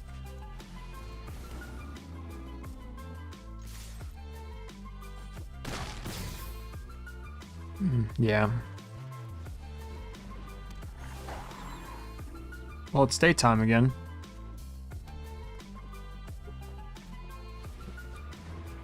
Yeah, right. Yeah. Yep, good game.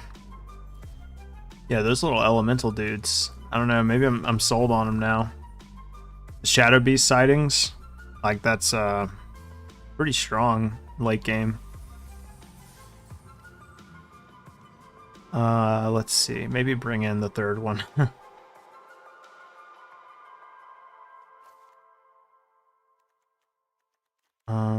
What do we take out? We take out the Pestilent Wolf.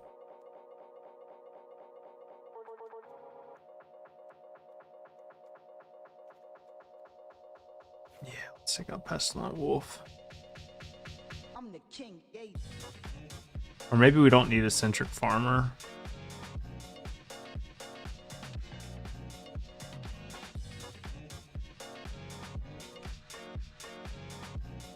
Nah. We need to cast our spells. That's like really important. So a Centric Farmer is going to allow us, I mean, it's kind of like card advantage, but also like it allows us to fix our mana up, and like that's really important. J-Bro with the host. My dude, what is up, man? Dude, I love J-Bro. Welcome everybody.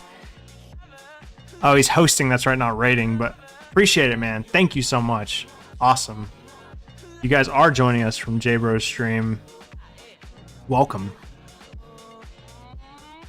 J-Bro, I hope you're doing good, man. I haven't seen you on in like forever, but I see you out there doing stuff, man. Fighting the good fight and stuff. And I love it, man. I'm glad we met. You're definitely somebody who's like super wholesome in the community, and like appreciate you. Slam that root coil creeper. Yeah, totally. It's awesome finding like-minded people. Do we trade here? Sure.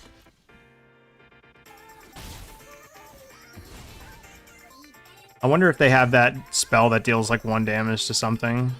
Nope, just this. That's good though. Tron online, pass the turn.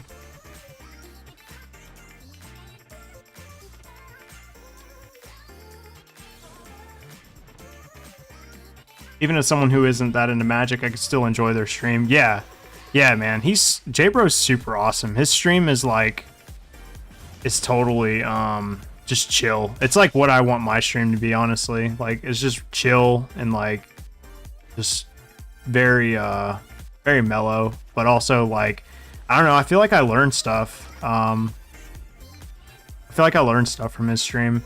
I try to be like informative and stuff like that, but I don't always have the same experience and stuff like that to really, especially in limited. I think we're doing pretty good here, though. We have to sacrifice a creature for this, right? Yeah, we do. Okay. All right, well, they just wasted a... I mean, not wasted, but they just used a pretty big removal spell there. This doesn't really help me right now. I'm not going to kill this, because then, like, they just get to bring it back. Unfortunately, that was our way to cast Grafted Identity, playing double blue pips in our 3-mana deck. So I guess I'm just going to take the hit from Cut Burst, and we're going to kill whatever they play.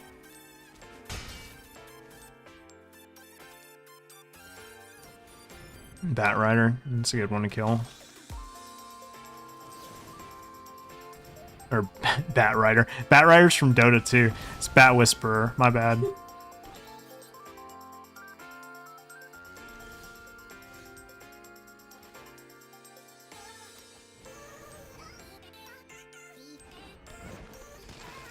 Do we need to keep the forest for anything? I don't think so.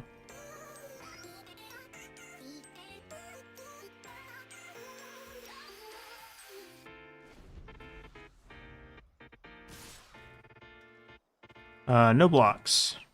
What you got for me?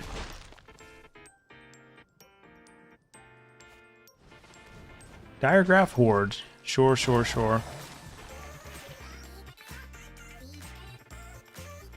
Unfortunately, there's not really anything that I really want to steal. Oh, that was a good draw. That was a very good draw.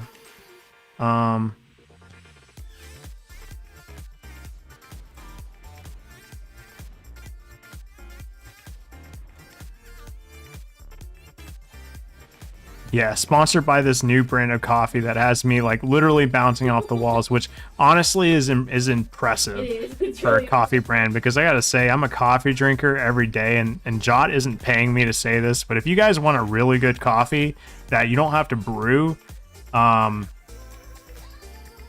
what is it?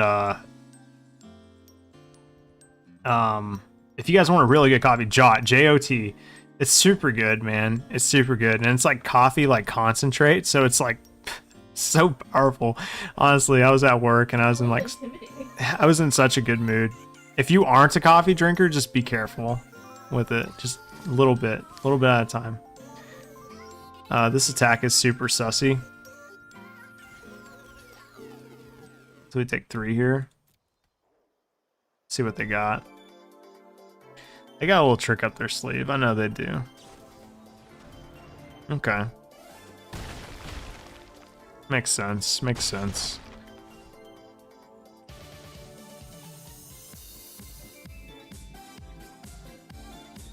I think next turn we're just flashing back Shadow Beast Sighting, honestly. Ooh.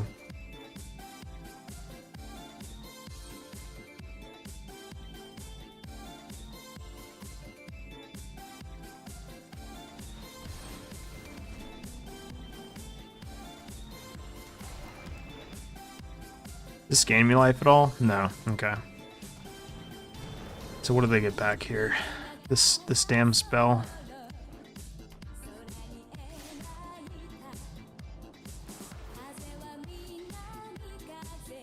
This only gives it first strike, right? Yeah.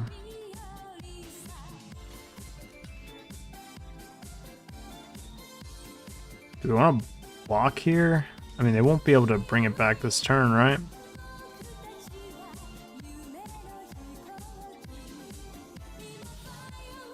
I think we're kind of pressed too, right? Take 5 plus whatever. Yeah, I think they killed the beast. Yeah, makes sense.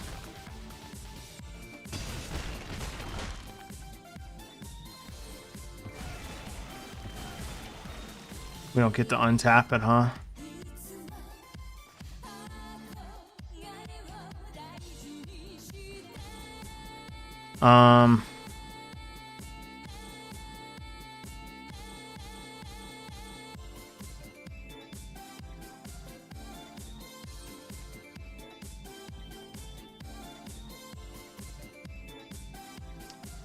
Pretty close game that we were facing here. My opponent has 1 unknown. I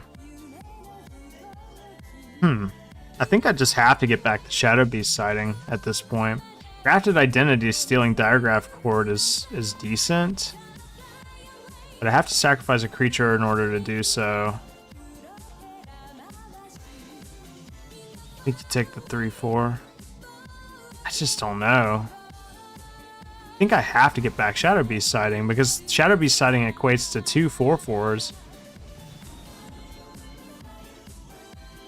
It's hard to say. It's tough either way, honestly. Because they're definitely going to flashback this turn unless they have just a better play. But they've kept the foot on the gas, and I think they're just going to go for it here. I think they're going to attack with all of their creatures, and I think they're going to bring back this flyer. And that would put us at 3, basically dead on board, and we would have to have an answer for the flyer. which we will if that's their line of play. So we will block.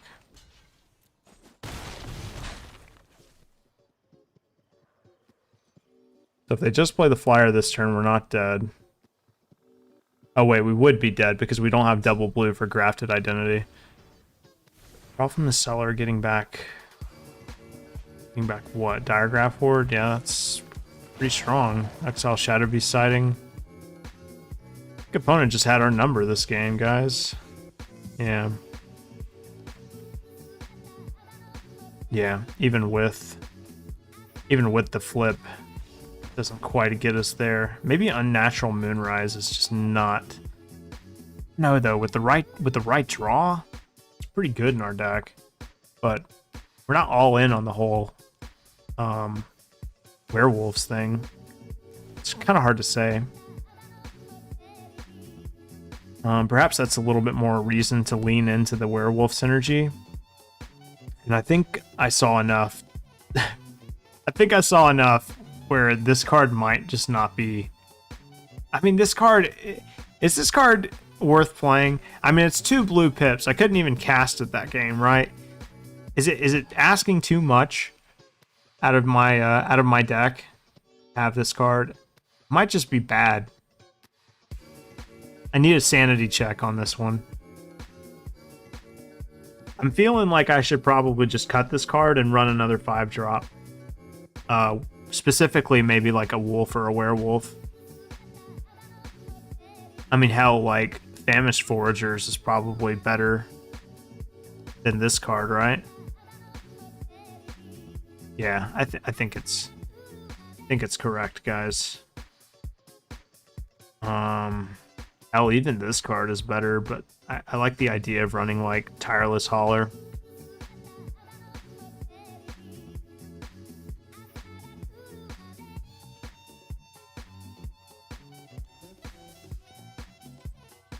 I think the double blue is just a little too aggressive. The card is nuts, no question. The card is nuts.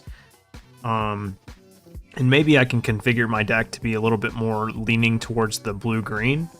One of the problems, obviously, with drafting tricolor is that you spread yourself a little thin. Synergy is obviously very important and limited. I feel as though maybe I've kind of like nixed the synergy a little bit and gone more towards just the powerful cards. But I don't know. I mean, the deck is clearly good. I just definitely need to find the right build for it, like draw for it. Sometimes these blue-green decks can just be a little too dirtily. This is a great example of why. Yeah, we definitely got a mulligan that one. This is good. This is, oh, amazing. Oh, chef's kiss, you know. It's great. Throw that mountain back. Tron. Natural Tron. This might actually be important.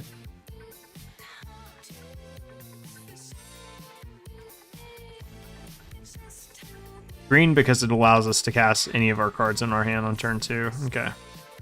Well, we know what it's going to be. Sometimes you just know. Although I guess we could have played Root Coil Creeper.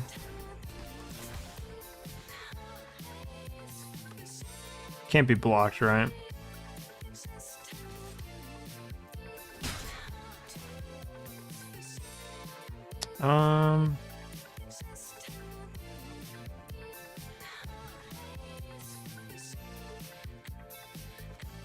I could let it become night, but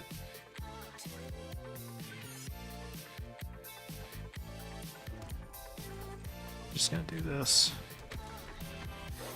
We'll wait. I think next turn maybe I do though. Oh, that's a good card.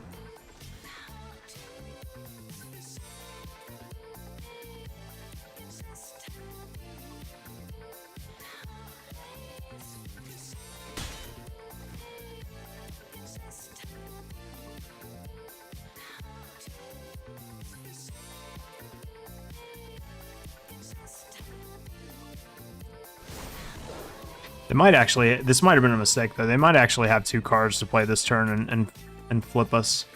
We'll see.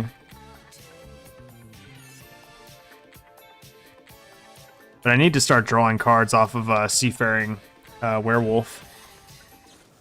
3 green. Main phasing that, so that means they're definitely going to cast 2 cards. Yeah. That makes sense. Crack. For blue.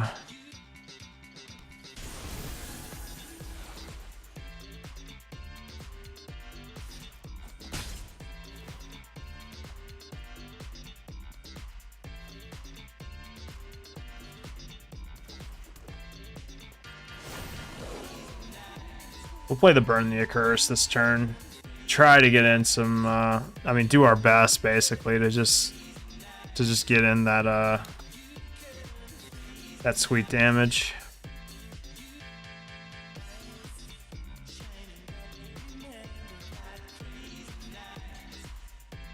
Let them sack and flip. This will make it to where they can't, ideally they can't cast 2 cards this turn.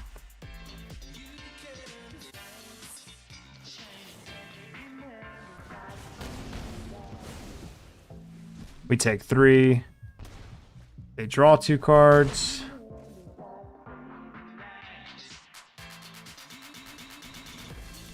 Good.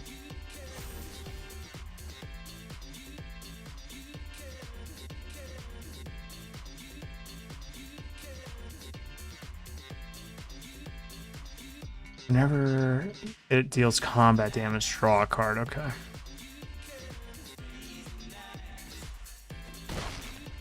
This card is so nuts and limited. Like, what?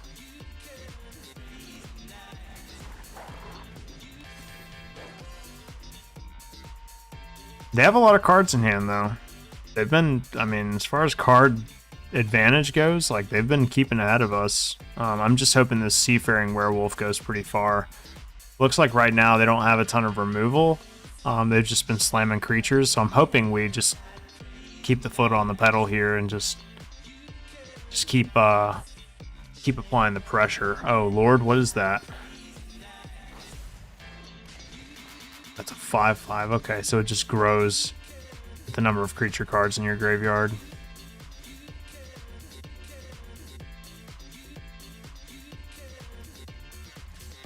Do we attack with this? I think so. Yeah.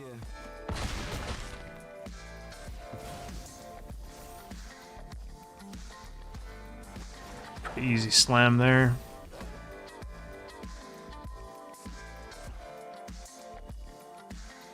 Opponent has a lot of mana. I mean, yeah, this is looking like a 2-card turn here.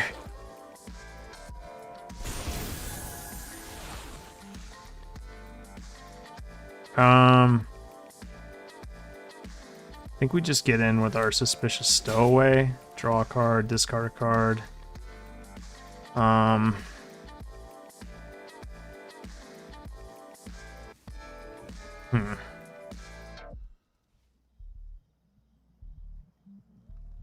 Do we just let our wolves flip? Or do we play Smoldering Egg plus Shadow Beast Sighting plus Immolation?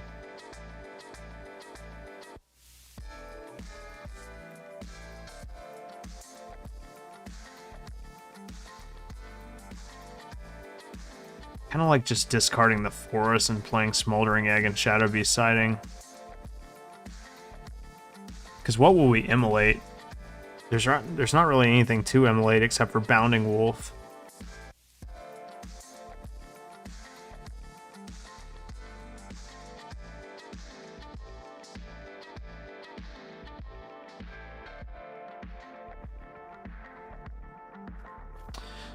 I'm gonna do this.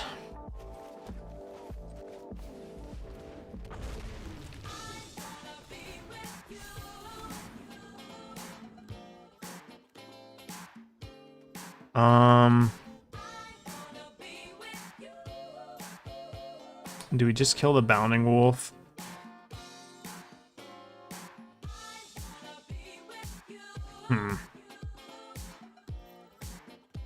Nope, I'm gonna pass it up. And then next turn we can flip our Smoldering Egg. Get our dragon. What does the dragon deal? It deals 2 damage to any target whenever you cast an instant or sorcery. Okay, got it.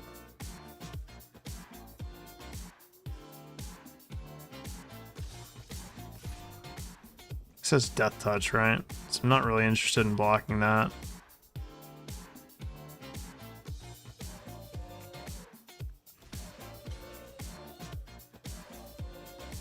Six, 8, 12.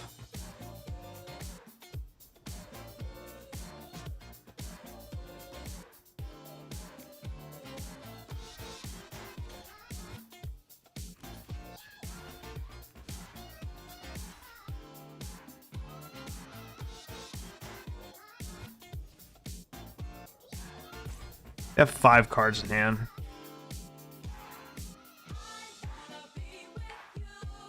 Do I just take the 6 and like triple block this just in case of a combat trick? Yeah, I like that. I like that better. Just make sure old Stick Fingers dies. Interesting attack though. I'm not quite sure what the follow-up here is. Okay. 1 creature died. Play those 2 things. Looks like we're going to be on the defensive for a little bit.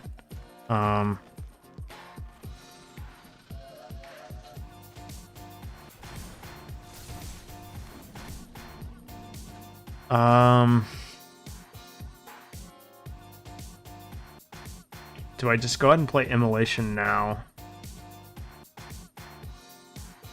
I like attacking in the air for 4.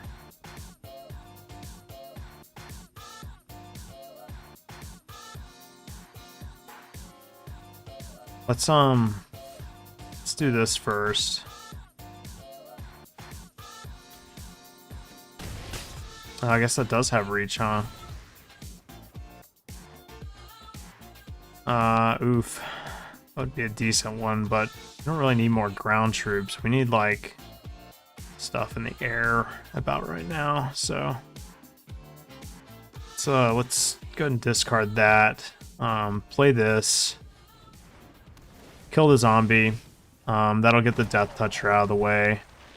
Make things a little bit easier for us. We might be in chump blocking territory here. I don't know. It just depends on what they come at us with. Okay. Just throwing down a 5/5. And a Snarling Wolf. Snarling Wolf would have been a good one to attach Immolate to.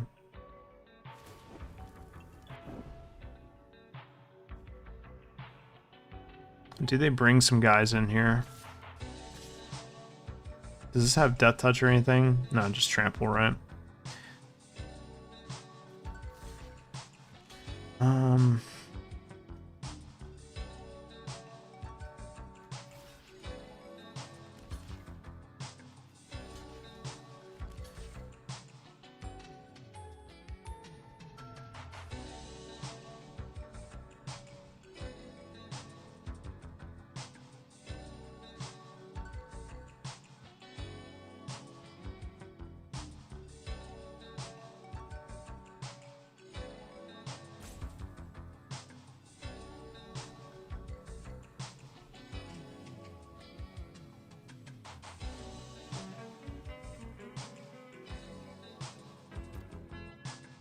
I don't know. Kind of a rough block.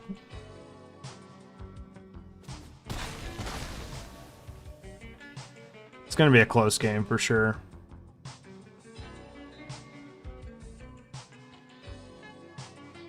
Especially if they have something to follow up with this, it's gonna be a little tough to come back.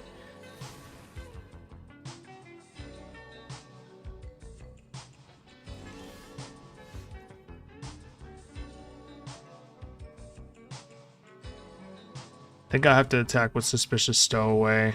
What does that leave me? 3, 5, 7, 12. So we have to block 3 creatures basically, right? So we can block the 5/5, which may or may not have trample. That one. We take 4, so we'd be fine. Let's go. Let's go swing. I'm gonna attack. Seems a little weird to attack upstairs, I know, but I really just want to get the damage in and basically play like we're gonna win. We're so close too. Let's just go ahead and pass, I think. Maybe stop them. What is this? This gains them 2 life, right? It just shuffles it in their library. This is not a main deckable card, I feel like, but go off, I guess. Yeah, let's just let our wolf flip, both of our wolves flip, and then we'll hold them at their main, so that way, because this is the beginning of combat, right? Yeah, beginning of combat. Sure.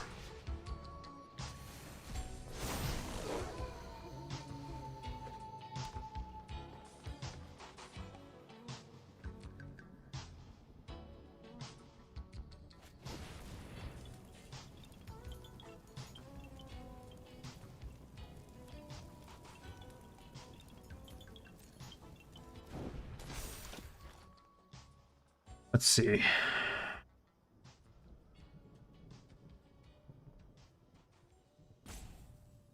That just leaves them dead, right?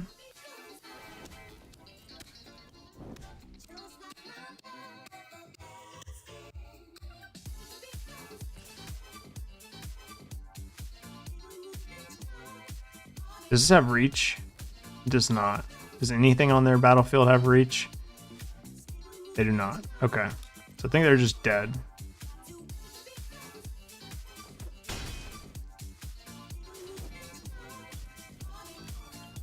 It's a close game, though.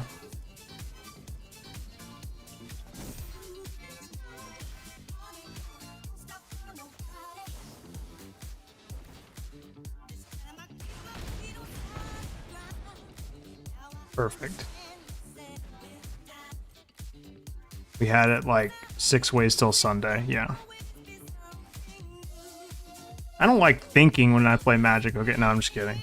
No, it was a good game. It was very close. Very close. Hope you guys are enjoying the stream. Thank you guys so much, man. Shout out to J-Bro, dude. Shout out to J-Bro. Appreciate you so much, man. Like, I can't thank you enough for the host and the raid. I really appreciate it. I hope I cannot live up to the glory of Team J-Bro, but I can at least attain like 25% of that. I hope that's enough to keep you guys entertained, right? A little entertained on this fine Friday evening. Wherever you are in the world, I hope you are enjoying the stream. And by the way, guys, on my stream, I do giveaways. Right now, I am running a free cryptocurrency giveaway. Once I reach 200 followers, I will be giving away or announcing the winner for a free cryptocurrency giveaway. We can do Ethereum, Bitcoin, whatever your choice is. I will be announcing the winner at 200 followers. All you have to do to be eligible, guys, is to go over to my Twitch, twitch.tv/Danny_Bambino, and just hit that follow button, and you're automatically enrolled. Boom, just like that. If you've already followed, you're automatically enrolled, so you don't have to do anything else. We'll be announcing the winners at 200. So all you guys have to do is hit that follow button and you'll be in. This hand looks great. I love the turn 1 Death Sprout. It's like, or Death Bonnet. It's like Delver of Secrets, basically. Boom, there's one.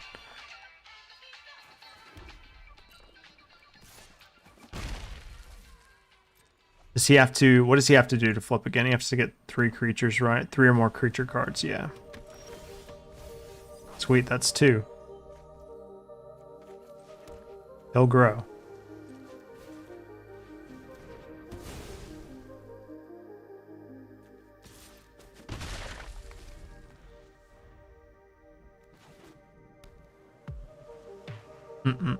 Keep swinging for 1.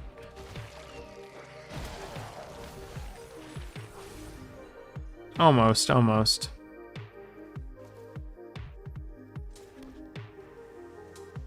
just play the Shadow Beast siding.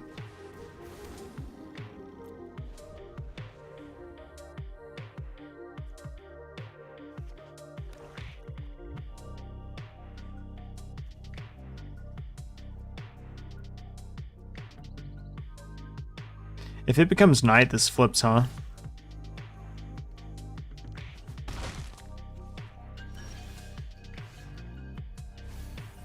Oh, sweet. Flipped it anyway.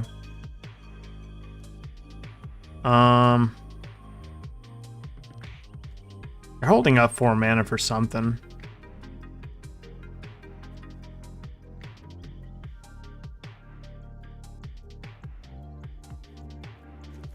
Let's go to combat. Just in case they have like a flash creature or something, I'd like to go to combat first and then hold up the Moonrager Slash. Yeah, not really much we could do about that one. Hit for 4. We'll go ahead and play the Rejuvenator, I suppose. Don't really know why.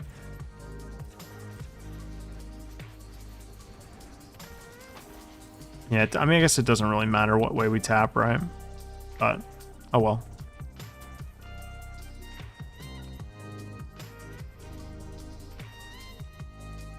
Opponent coming across for 2 upstairs. Sure. Go to 19. Just passing. Let's go ahead and play this. Once again, holding up this time 5 mana. So let's see. Go to combat, swing for 4. Opponent takes 4. And I guess we'll be passing the turn. We'll hold up the Moonrager Slash. I like our position here. We can flip the Smoldering Egg next turn. Yep. What was this? They milled Crawl from the Cellar so they can bring back a Organ Hoarder or a Bait Hook Angler. Sure. Okay. I figured we were in a pretty good position that game. Basically, we were going to flip our dragon there. We were going to cast Unnatural Moonrise on him. We could have also just cast flashback the green spell, the Shadow Beast Sighting, and that would have been just fine too. But I felt good about our tempo. I felt good about our position in that game. Thought we were ahead for the most part the whole time. Are you laughing at something I'm doing? Okay, don't troll your mom. I'm gonna. I'm gonna do it again. If you guys are wondering about today's sub goal, we are doing a sub goal. Every time I draft, I do a sub goal. Today's sub goal will basically be a free stipulation draft. Well, it's not free, right? It's attached to the sub, so that's kind of poor wording on my part. But if you guys want to do a stipulation draft where you basically choose my draft stipulations, whether you want me to force an archetype or you want me to draft with a certain hindrance, so to speak, anybody who subs, I know it says 2, should really say 1. Anybody who subs will pick my next draft, basically. You get to choose. So if you want to see a specific draft, if you want to see a specific archetype, then look no further. You can just simply sub to the stream and you'll be able to pick it. So if you're wondering how something might line up in terms of power level and you want to test it out, then just hit that subscribe. You can subscribe with Amazon Prime. That's always a good one. You know, obviously it's your choice. I just appreciate you guys watching at the end of the day. So, Smoldering Egg, go. Well, I got this Nebelgast Intruder. Hopefully my opponent does not kill my egg. That wouldn't be very nice. Okay.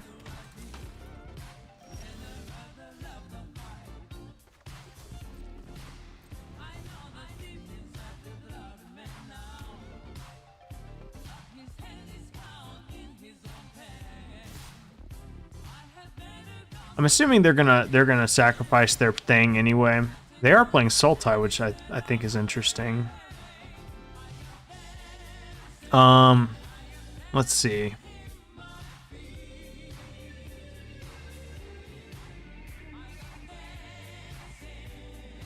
Yeah, it really doesn't matter too much how we block here. I think if we do this, yeah, let's just do this. It forces them to crack it.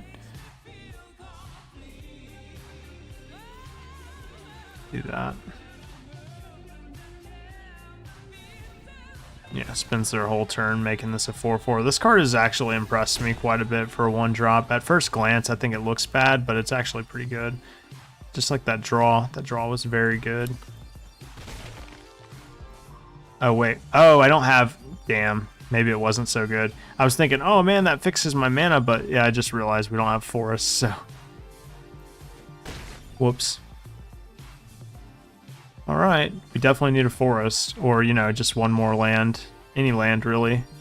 Just cast Burn the Curse on this, Awoken Demon. He's so woke. Yep, that's pretty good. Sure. Okay, that works.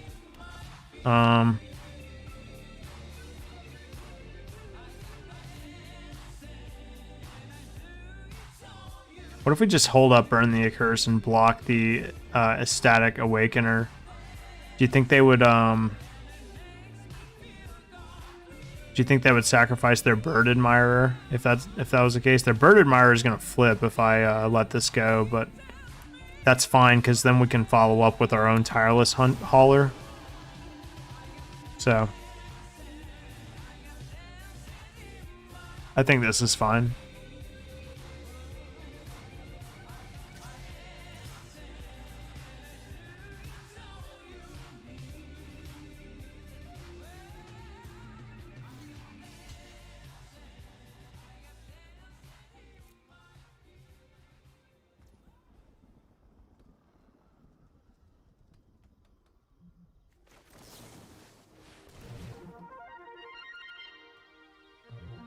I wonder if the egg is going to die in this case, or if they're just going to sacrifice the Awoken Demon.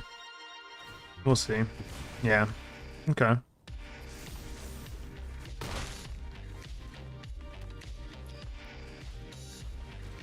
Sure. Well, it's nighttime, so playing Tireless Hauler is pretty good. Yeah, let's do that. And let's just swing upstairs. We're having some really back and forth games. Definitely not blocking that. No reason to.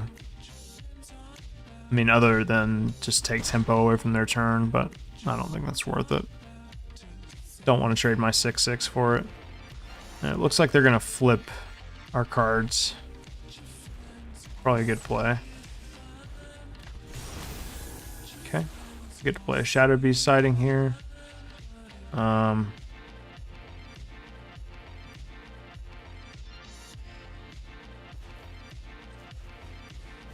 play Shadow Beast sighting. Come across upstairs. I guess we keep the 4/5 back, huh? I mean, we could attack, but then that gives them like a pretty good block. So let's just come across upstairs for 4. Let's see if they chump block with the Bird Admirer. Looks like no. How many creatures do they have in the graveyard? Just 2.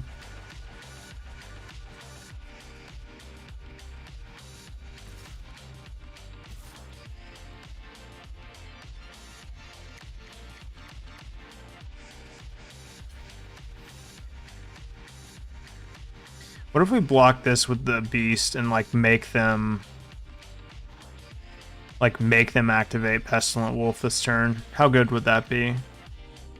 They do have 4 mana still.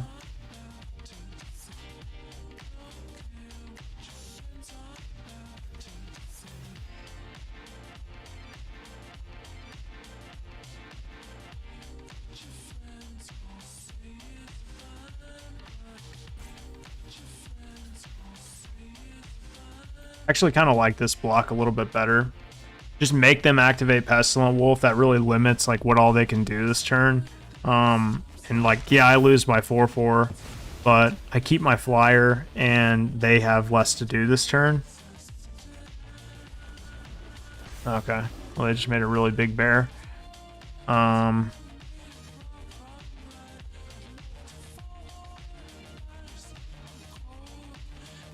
Attack upstairs once again. I am asking you to take 4 damage. Will this be the time that they block? No, it is not.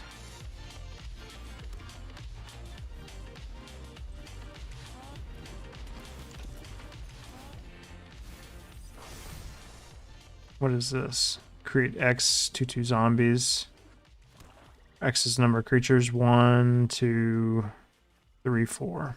They could make 4 zombies if they wanted to. We're close. We're close. If we could find a removal spell, like if we draw the burn spell, the 5-mana burn spell, then we just kill his Bird Admirer and we win the game on spot. But we'll see. Attacking for 7.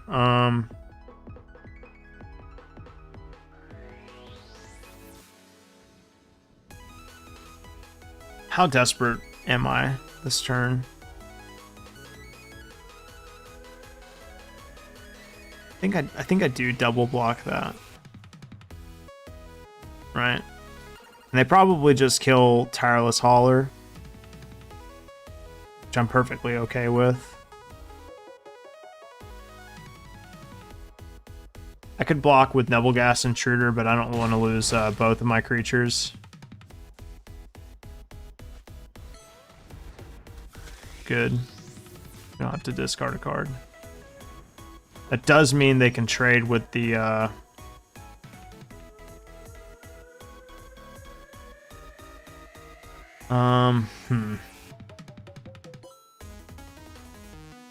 Maybe we just attack for 2 this turn. I don't want them to be able to trade with Ashmouth Dragon.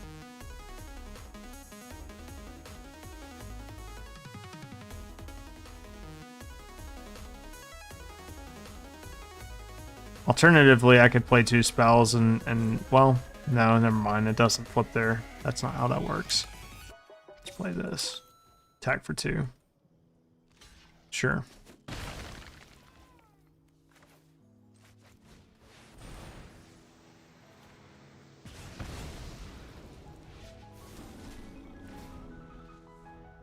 We're in a little tough predicament here. Gotta figure something out pretty quick. These flyers have complicated things a little bit. My main plan was to win with flyers, but it seems they've managed to get together a few. So now I have to decide, you know, how I'm gonna play this. They do have some good synergy. I like how their deck is constructed. In a way, it's kind of constructed like ours. Make 3 zombies. Seems good. Now I wonder if they're gonna attack here.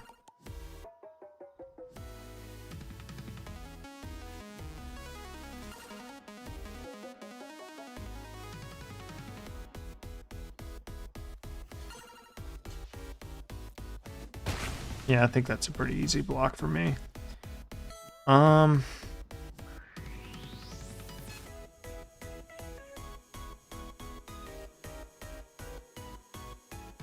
2, 4, 6, 2, 4, 6, 8, 10, 14.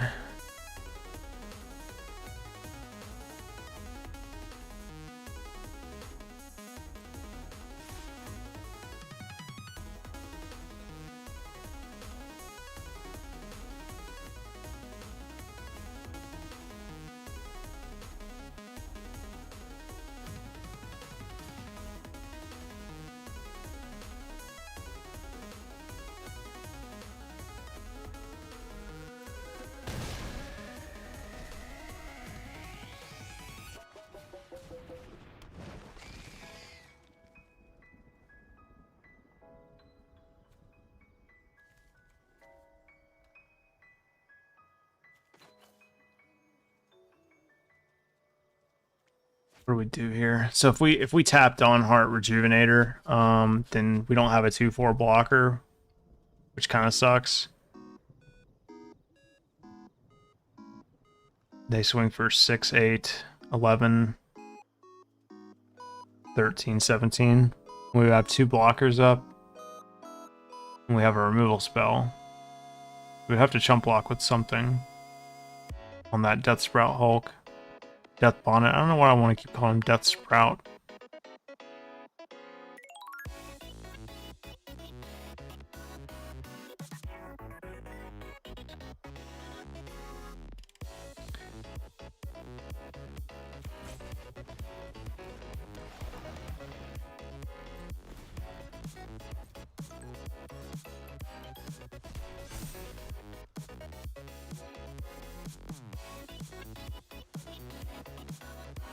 We cast Play with Fire, and we can kill the Blood Tithe Collector, because we can deal it 2 with our Ashmouth Dragon. We'll see how they attack here, see if they bring the whole squad. Looks like it's just going to be an attack for 11.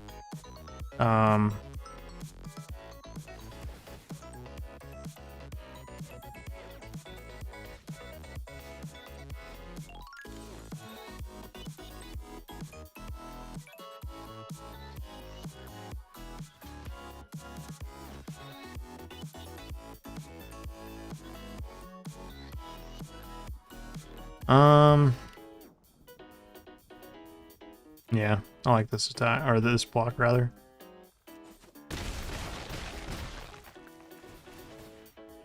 Yep, you got it, dude.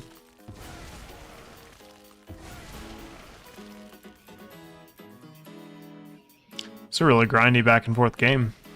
Shadow Beast sighting, yep, that's about what we expected, right?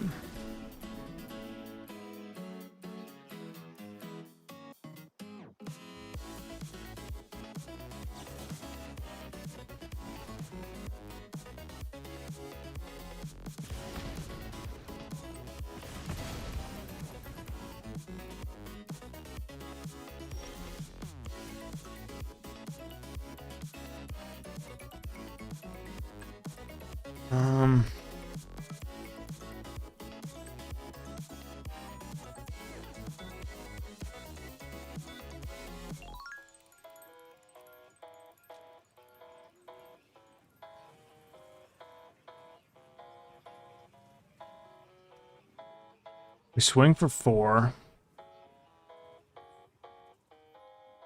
We can swing for 4, put them down to 3 if they don't block, right? Deal 2 damage to something. They can crack back with 9.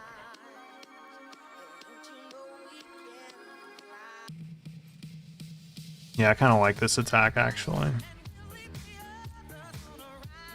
I think they're going to block. Yeah, I thought so.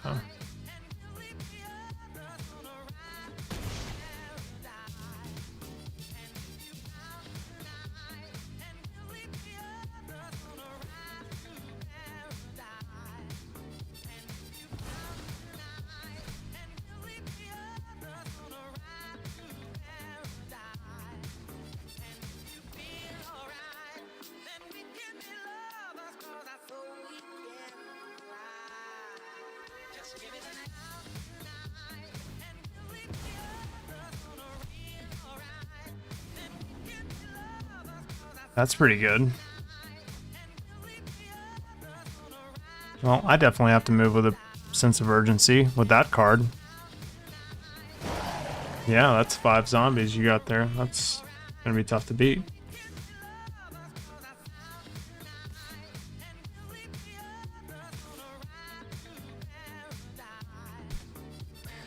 Interesting attack. I think they're just trying to get more zombies. Is that what's going on? Oh, that makes sense.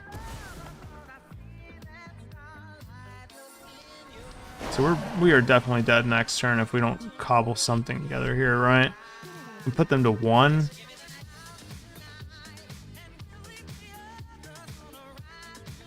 Because they'll be swinging for 20. They'll be swinging for a lot. 26 damage. We can block 6 of it, so we'd be taking 20. Can play 2 more blockers. Well, really 1 more blocker. Yeah, I think they might have got this one. Thinking they might have got this one.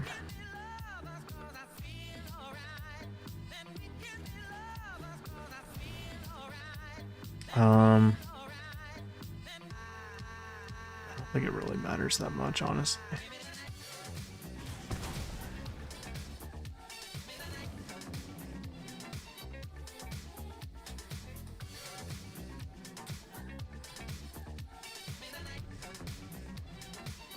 Well, we know they have lethal, but we're just going to play it out. I mean, we played this long, so they attack with a whole squadrino. I believe we are dead.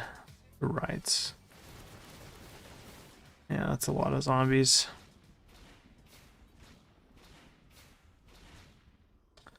Two, 4, 6, 8, 10, 12, 14. Yep, we are dead. Good game from the opponent. They had some really good synergies in their deck. I think that they were built kind of similar to our deck. Like they're trying to take advantage of the flashback mechanic, which is very strong when you have like the right combination of cards. They had like the big payoffs in Golgari, which was pretty huge for them. Trying to think if there's anything maybe I could change about this deck to make it a little bit better. It's close, I feel like. Not quite sure. Not quite sure how we get there with this one. It's like we're just a tad too thin, you know. We're just spread a little too thin, I feel. And maybe this card isn't so bad. It's like a tempo play. Not sure.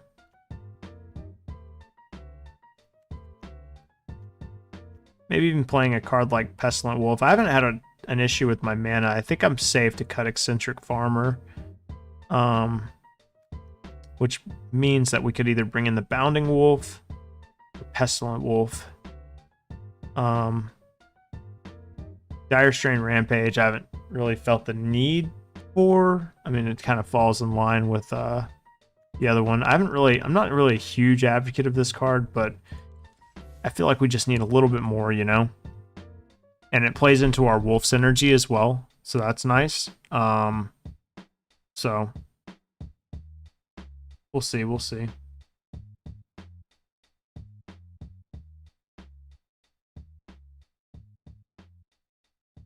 Hope you guys are enjoying the stream. We will be going for I would say we'll probably do like another draft, and then after that we'll probably end up closing things out. So we'll be on for I mean, that could take a while depending on how this one ends. I'm gonna battle to tooth and nail, you know. That's how I roll. But this hand's a little slow, a little awkward. I'm probably gonna ship this one back. I don't like that my first play is looking like a turn 4 play.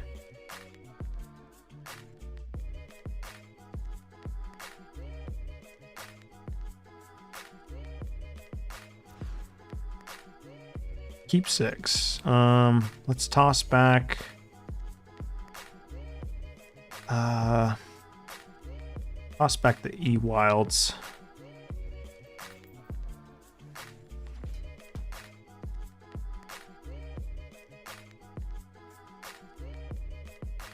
Burn the Accursed. Cool. They did have a turn 1 play. Unfortunate. Let's just start flipping creatures over with this Delver of Secrets. This green Delver.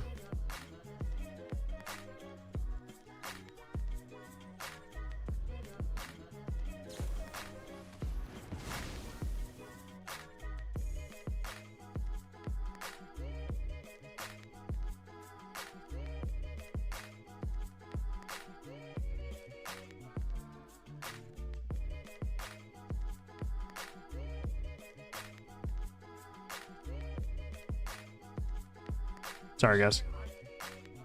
No.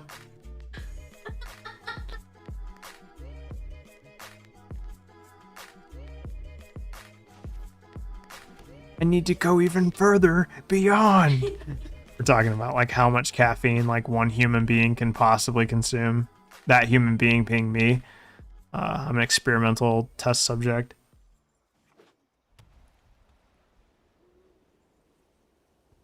I like their sleeves.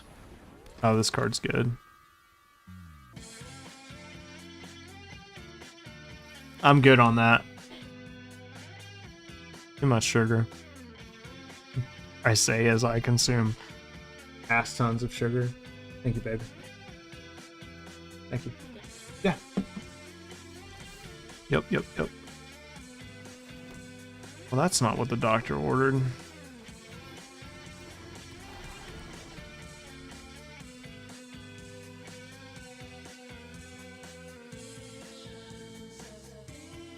Now, hopefully we don't get run over here. I definitely need to draw a land next turn so I can kind of continue my... Oh, Lord have mercy.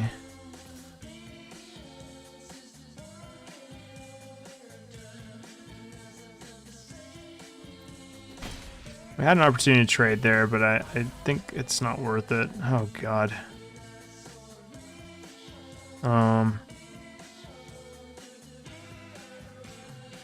That is unfortunate.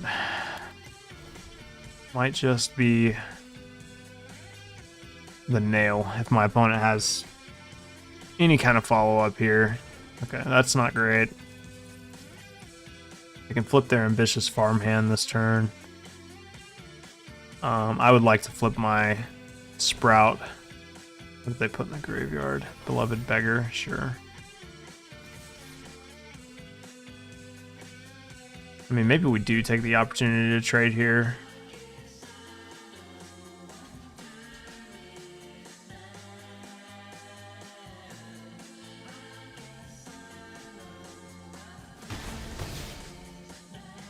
I mean, they get it back, but it has decayed, so it's not really even like amazing or nothing.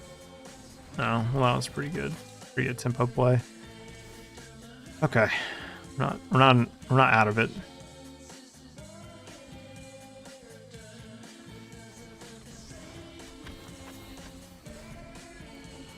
There you go. You got it.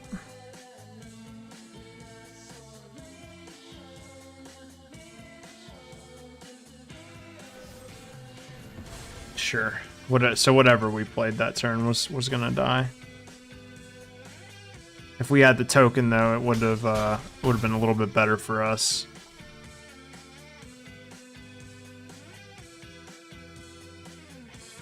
Opponents out like not playing things in the correct sequence. They definitely should have did this first.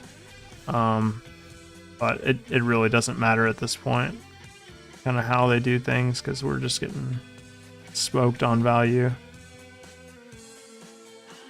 And not drawing a land there was painful too, because we could have burned the accursed their creature there.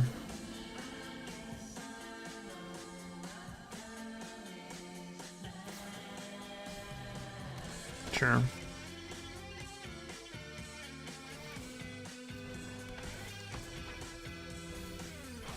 Yeah, unfortunately, just getting a little screwed on the lands and stuff. This draw has been pretty awkward overall. But, oh well.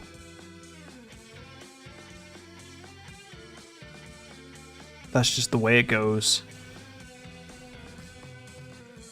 Okay, so just gonna come across for a lot here. 4, 6, 10. Put me down to 2.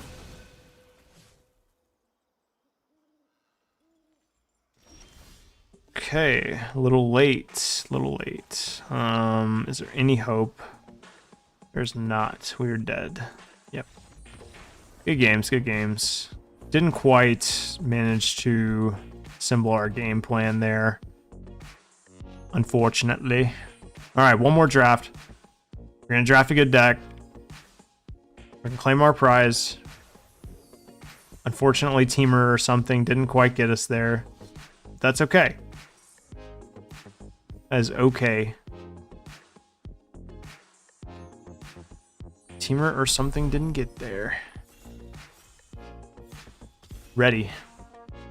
Cracking open. I'm cracking open a cold one for this one, boys. We're doing it.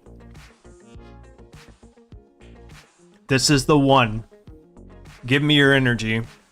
Like you know, in Dragon Ball Z, like back in the gap. Give me your energy. They actually still do that, right? They did that in Super, I think. And Goku like Spirit Bomb Jiren. We're gonna do it.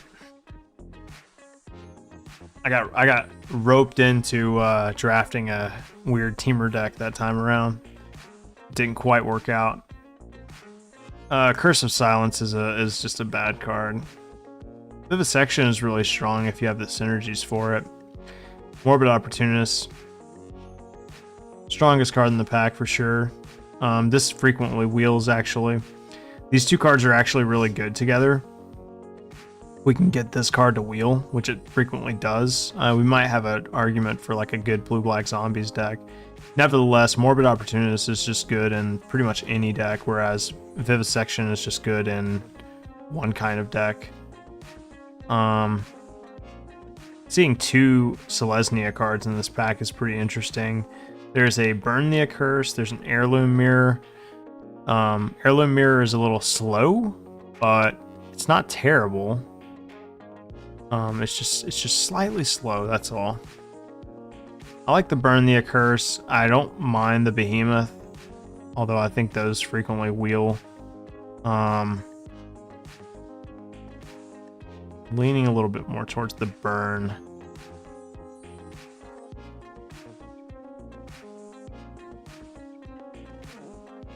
Nah, let's fucking go with the Dirtily card. I like it.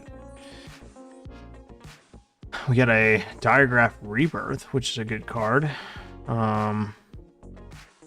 Spell Rune Painter is strong, and Rakdos. Spider is not bad.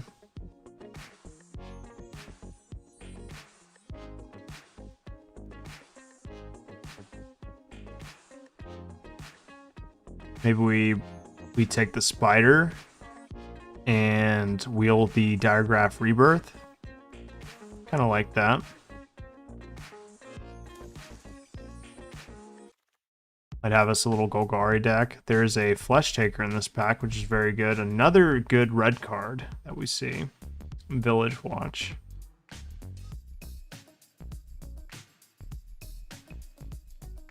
Siege Zombie is pretty decent. No good green cards in this pack. Flesh Taker is the strongest card in the pack, followed by Village Watch.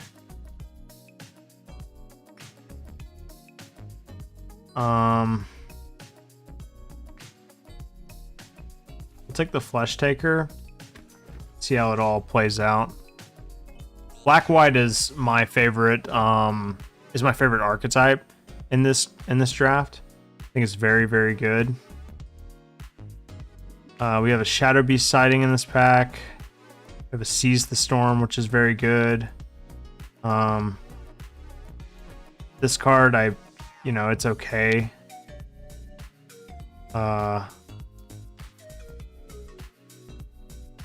Plays good with our Heirloom Mirror. Might be okay. Shadow Beast sighting is probably the best card, though.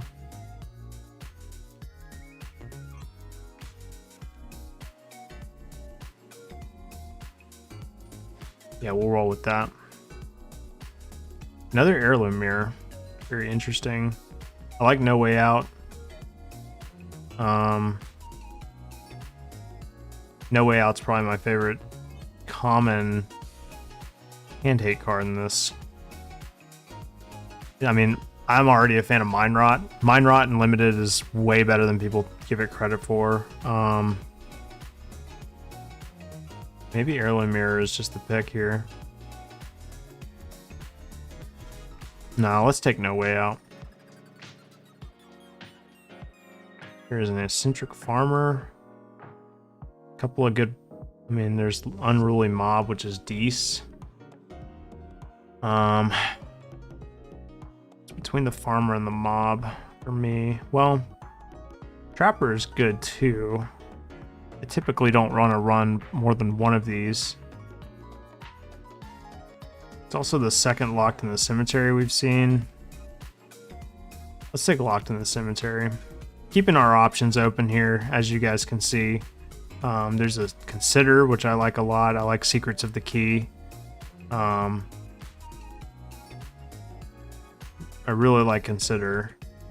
I like that we've seen several good blue cards come our way. Yeah, let's take Consider. Novice Occultist is cool. Mystic Skull, not usually something I'm looking to play. Take the Occultist. I take the Evolving Wilds here. Drowned Amalgam isn't terrible. It's a good finisher. Frequently wheels. I like the Evolving Wilds though. We do have a Diregraph Rebirth. I take that one. That's the card we wanted to wheel anyway. Unblinking Observer is okay. You can usually get a good bit of them. We'll see.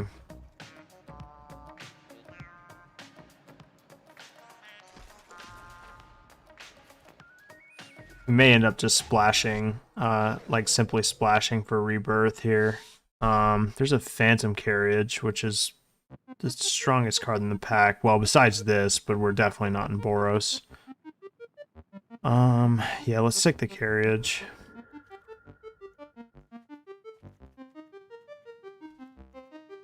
Vengeful Strangler is very good. Yeah, we'll take the Strangler. Very good card.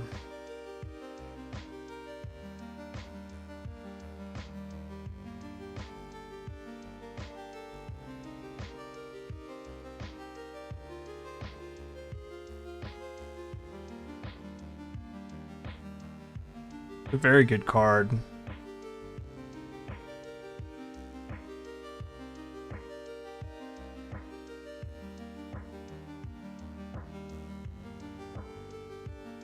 We can get a few more Evolving Wilds. We might be able to splash for it. And the Flesh Taker. I've drafted Esper in this before, and it's been very good. So we'll see. May end up playing it, maybe not.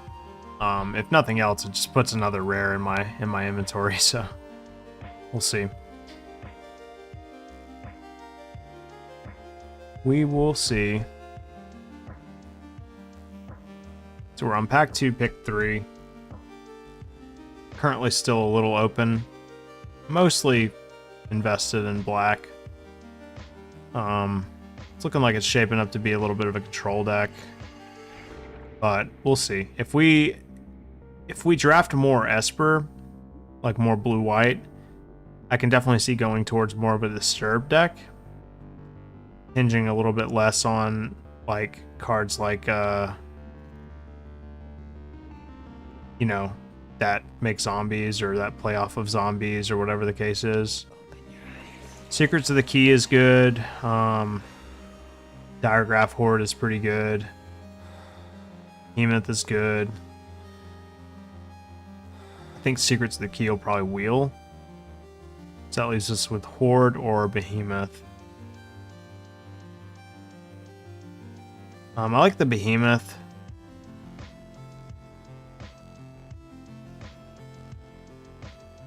But they wheel a lot. I'm gonna take the Horde.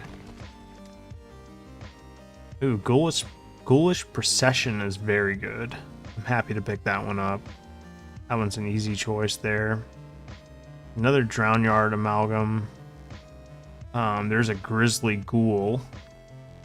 If we want to still splash green, which we totally could if we wanted to. Easy pick here is Drownyard Amalgam, so I think I'm gonna go with that.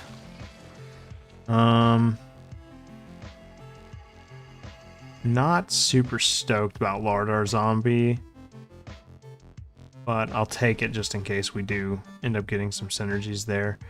Rotten Reunion's decent, especially if we are being a blue-black zombies deck. Not high on Stormrider Spirit or Shady Traveler. These both cards are like kind of medium to me. I think we can find better 5-drops than this. I'm gonna just go ahead and take the Shady Traveler. We have another No Way Out, Arrogant Outlaw. I'll take the No Way Out. I'd rather play the second No Way Out over Arrogant Outlaw.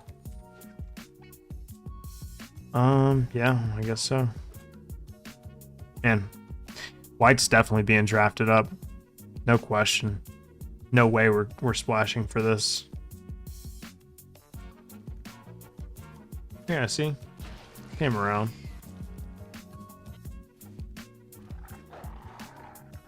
Wow. This card is so damn good. This is a bomb. But it's double white.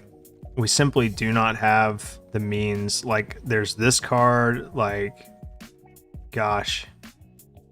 I so wish I could, like, aggressively pick this card and, like, I mean, we might be able to aggressively draft white and, like, squeeze in the mana fixing. You know what, YOLO. We're gonna make this deck powerful. We're gonna make this deck strong. What the fuck? Okay, well, can't touch that because I don't have the means to play it. Turn another creature you control to its owner's hand.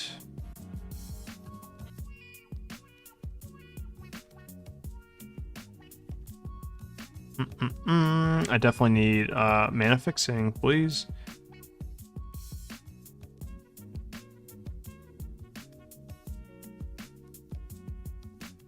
Got a Bat Whisperer here. I love me some Bat Whisperer. Another carriage, huh?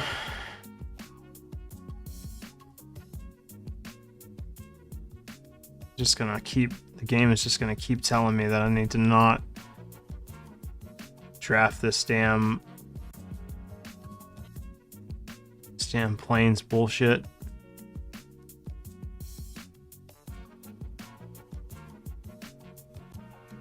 Take the Castaway.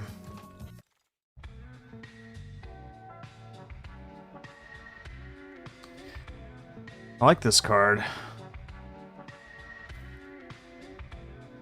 I might still be able to get into white. We're gonna try. It might not be doable.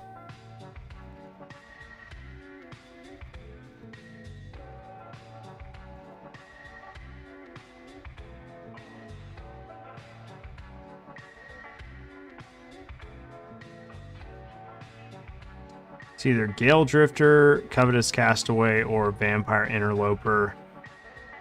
I'm leaning towards Gale Drifter, especially because we don't have a ton of 4-drops. Wow, this pack is not where I want to be. Totally don't have a lot of removal, which is kind of surprising. So it's probably the Silver Bolt, as sad as it sounds. This one's going to be a tough one to really put together. I can tell you guys that much. This card's very good. So is Nebelgast Intruder. I'm gonna take the Intruder. All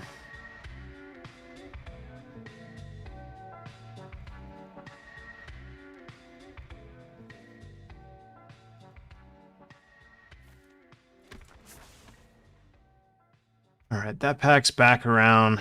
Do we want to stick with this, or do we want to abandon ship here? Let's just take this. It's just the better card of the bunch.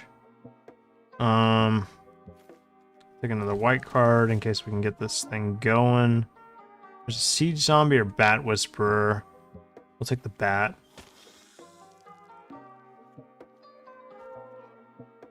I like that. Secrets of the Key is a good card.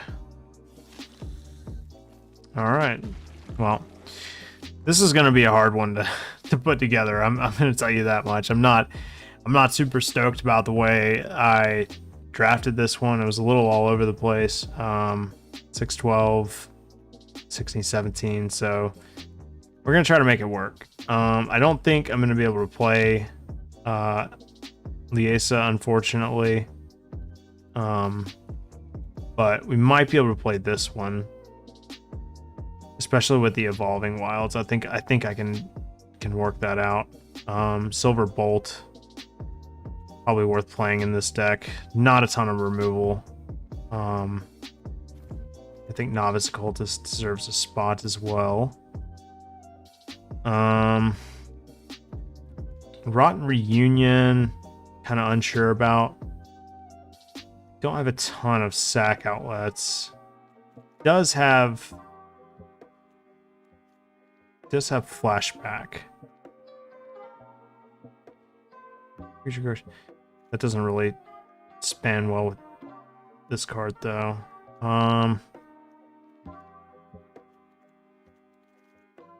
What's our curve looking like, and how many instants? 10 non-creature spells. Curve looks pretty solid. Probably go down one Bat Whisperer.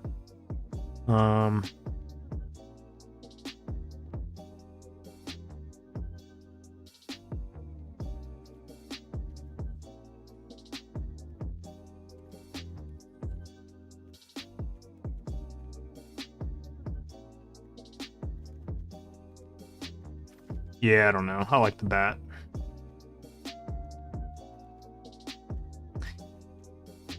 What Twitter drama? Is the white splash worth it?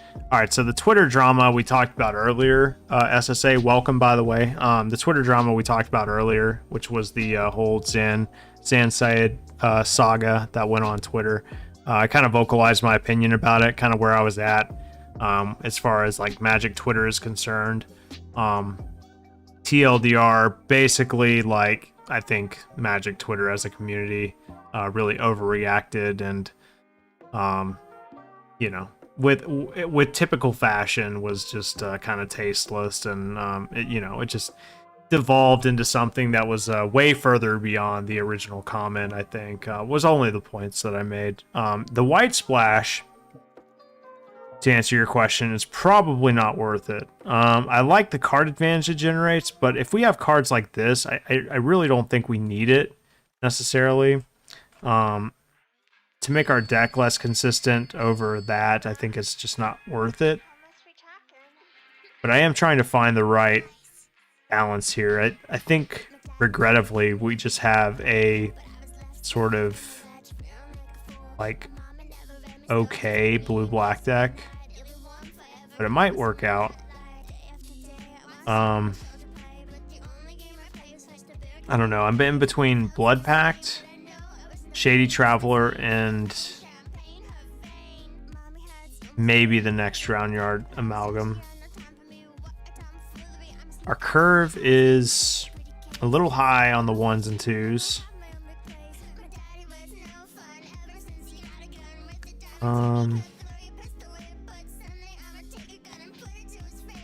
We just don't have a lot of removal. That's the thing. I feel like that's gonna really kill me. But I think it's tough. I think I'm gonna go with the Novice Occultist though.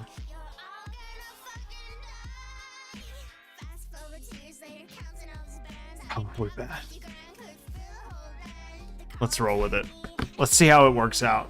If it seems like abysmal, we might just go for broke and try our white splash. Like, it sucks when you get like really good cards late. The other thing is the table that we were at, or the pod that we were at, was heavy drafting white. So it was really hard to get in there. When the table is super on something, it's just like it's slim pickings, you know? You're just battling against the curve. 2 no way outs, huh? We're on the draw. I think we can keep this.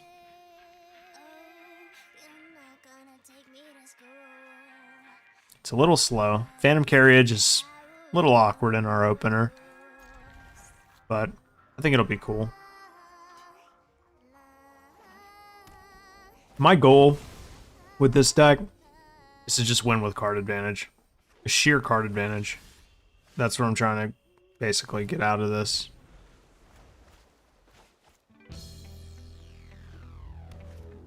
Yep. I can go ahead and play that, I guess. Hopefully we hit our third land drop. It would be unfortunate if we didn't.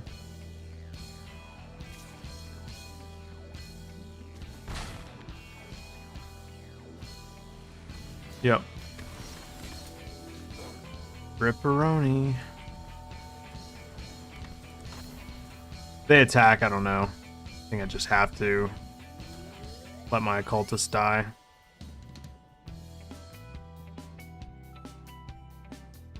All depends, though. They attack with both. Maybe we just block the Bird Admirer. Take 2.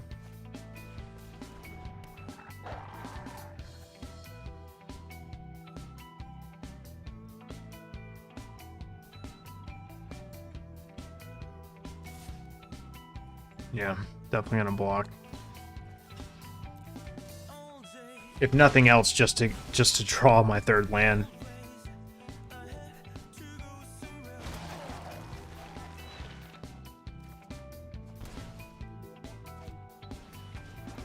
That sucks.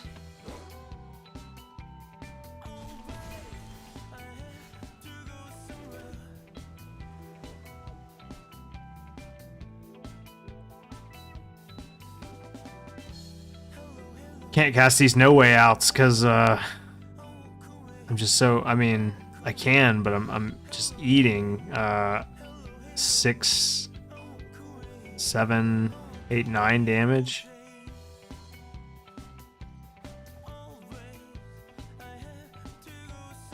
What does this card do again? When it attacks, right? It exile up to 2 cards from graveyards each creature. Yeah.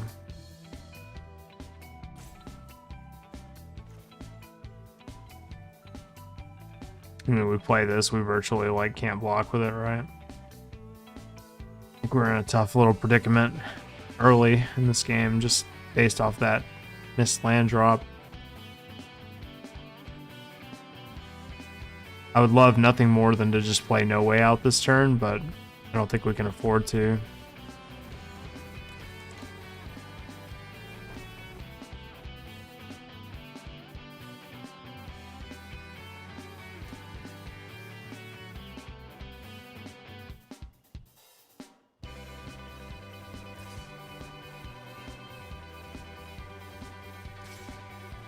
Unfortunately, too, everything on their side of the battlefield can pretty much attack.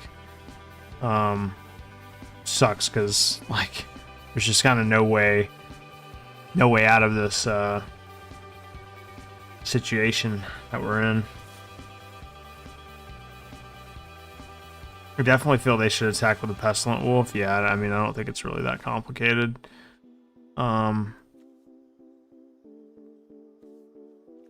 They activate, we eat 8 damage. Yeah, I mean, count it up for me.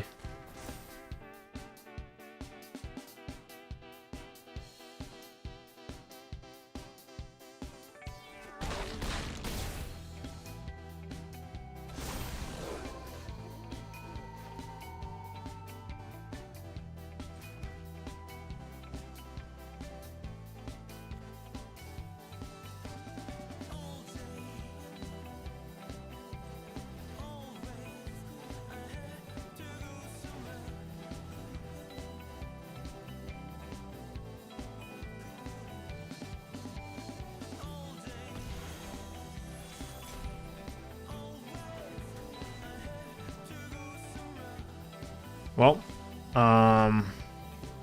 unfortunately now we have to jump block. I don't know if we'll ever be able to catch up in this game. Not with what we're currently using anyway. Maybe worth it actually to splash for the white. Because this felt very medium.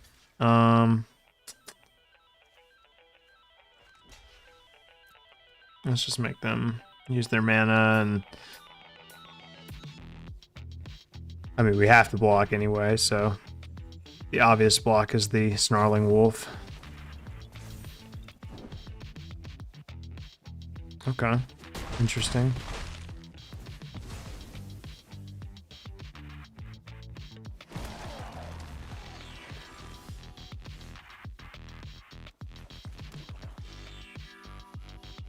We're just dead, right?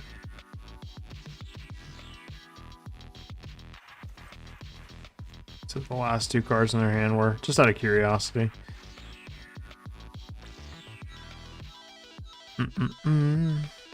Show it to me. Show me the cards. 2 lands. Well, if we had stabilized, we were in the clear, but just couldn't quite get in front of it. It does make me think that the 2 no way outs is a mistake. Definitely need to drop one of those. It's just a little too clunky. Our deck is a little underpowered. It's just going to be like a little tuning and stuff like that. Gonna have to figure out the right number. I think like the no way out was just a little too weak. Man, there's nothing more I want than to splash for this and to splash for this. But with just 1 Evolving Wilds, it's just not, I don't think it's possible.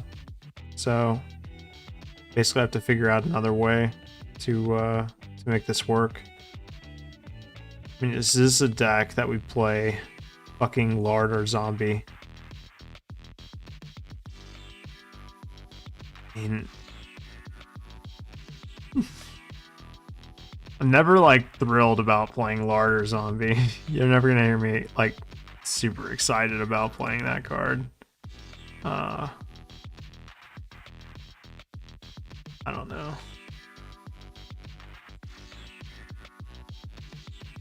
Unblinking Observer might actually be decent in this deck. We do have a reasonable amount of instants and sorceries. So maybe it is worth it. I don't know. Or maybe it's just another Drowned Amalgam, right? This card fucking blocks. Just go with that. Probably bad. Accurate. Guys, if you're enjoying the stream, first and foremost, I'd like to say thank you for spending time tonight out of your day.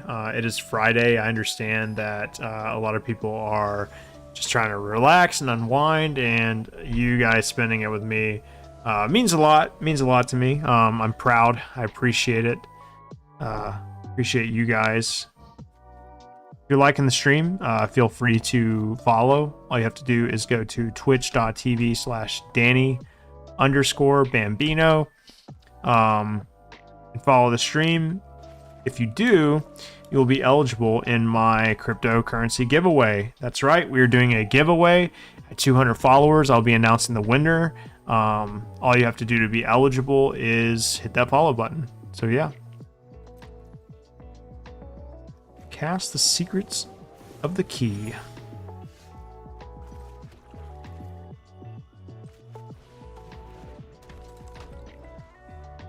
I like these lands. They're from the new set. They're a little confusing sometimes to look at because they're grayscale. All right.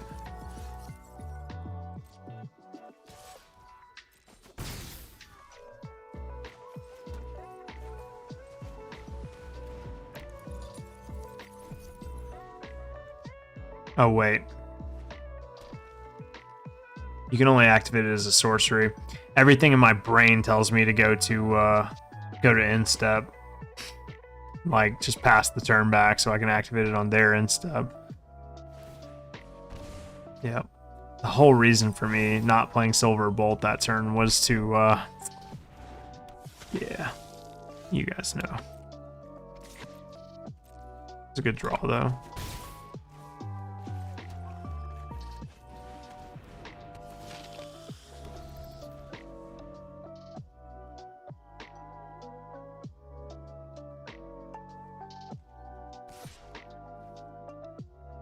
We're definitely going to block with the bat.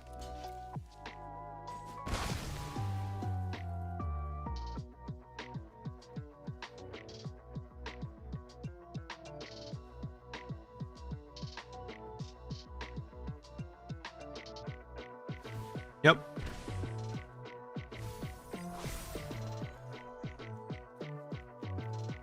I don't know. I don't know about their choice in cards. Seems a little weird.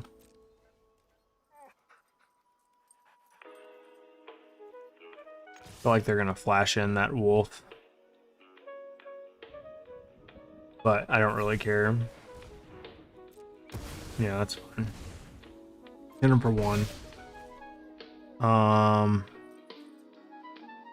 Do we activate this? I don't think so. I think we just play the Bat Whisperer. Just keep the pressure on.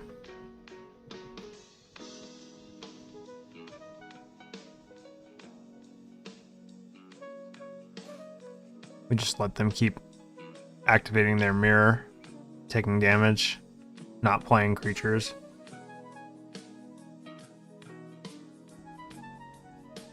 Covetous Castaway. Doing work.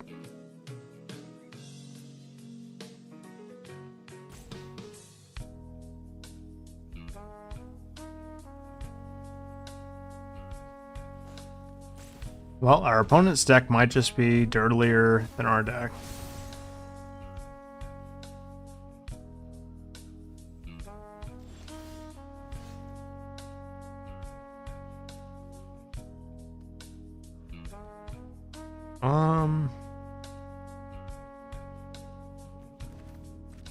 Let's play Silver Bolt, just in case they have the wolf that they can flash in.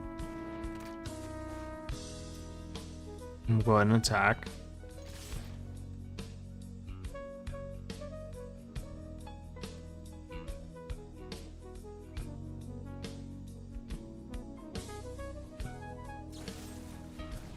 Sure. Hit for 2. Let's go ahead and activate our mirror. Discard a Drowned Amalgam, draw, miss our land drop, activate, try and hit our land drop, miss again.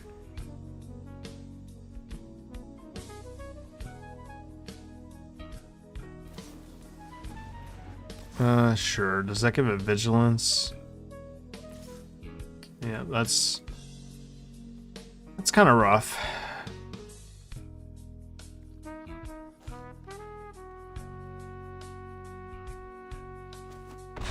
Yep.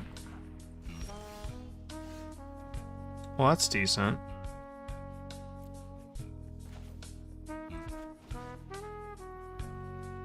Well, here. Let's do this. Discard. Antim, Carriage. Draw. Hit our land drop, finally.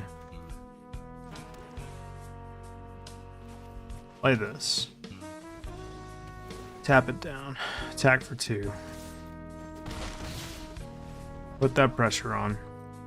They can cast this if they get a red source of mana, and they can destroy that enchantment.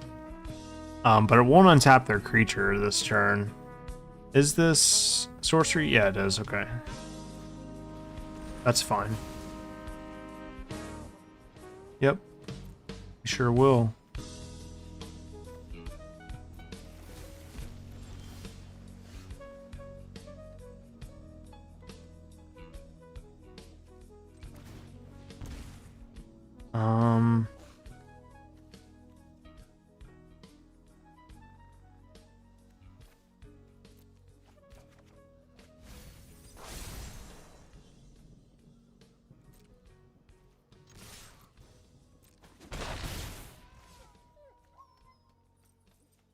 And then we just play this, I think.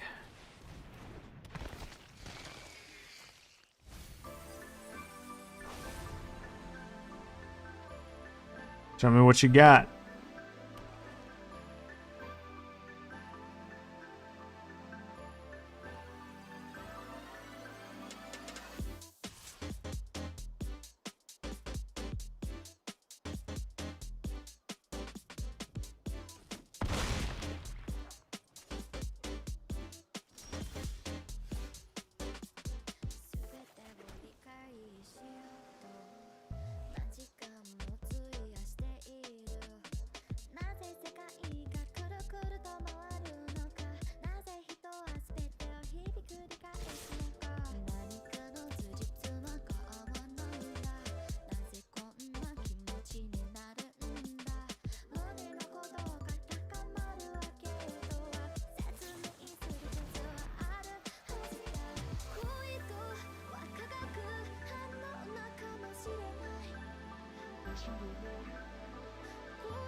We could eat 2 things and prevent this from happening, or prevent the kill from happening, but then we would be dead? Then they would have to kill, they would have to block the inherited gene, right?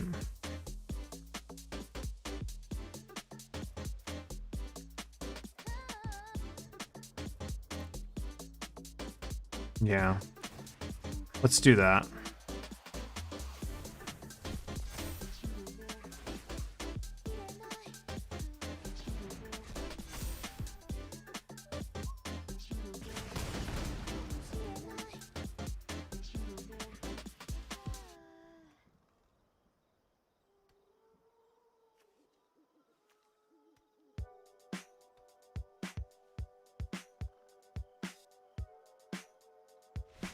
Okay. That was suspenseful for no reason whatsoever. Is there anything I want to change based off of that game?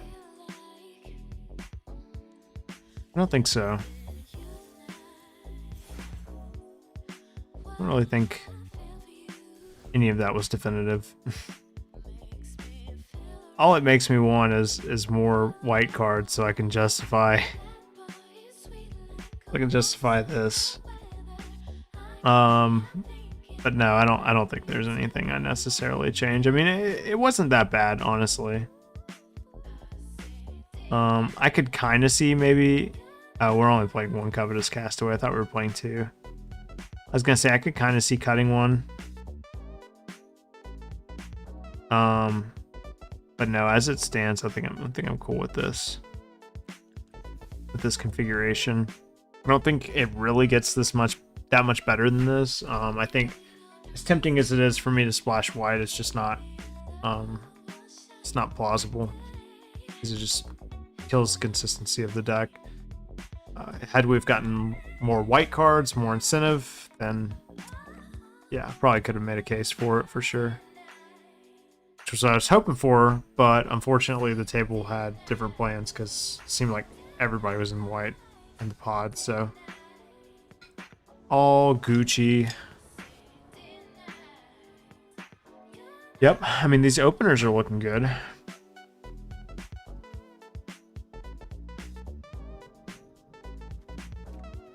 Keep. Everybody's got 1-drops, huh?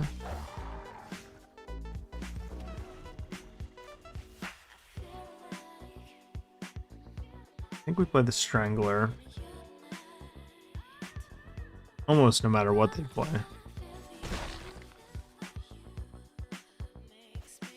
Mm-hmm.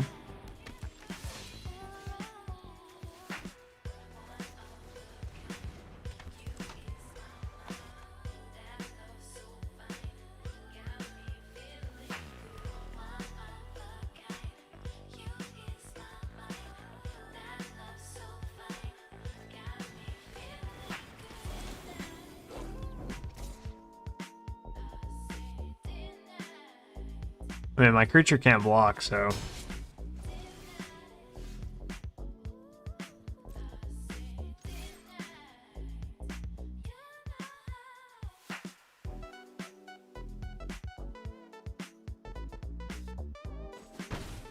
Yep. About what I suspected.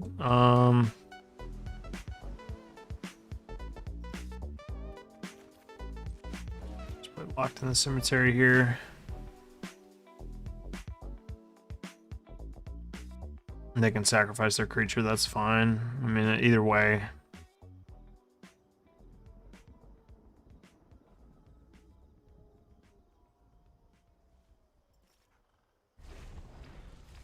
Yeah, I mean, I wouldn't either.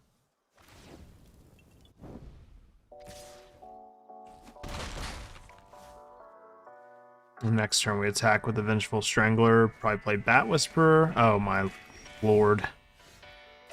That's unfortunate.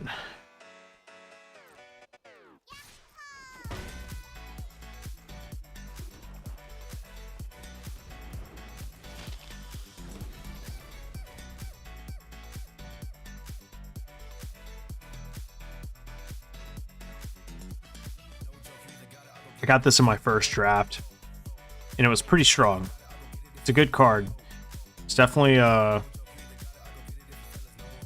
made for like Orzhov, but it's good.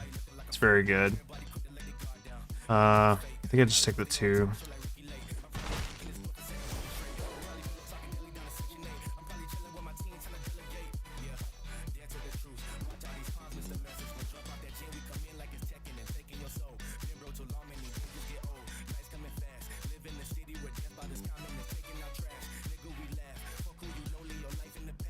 Interesting.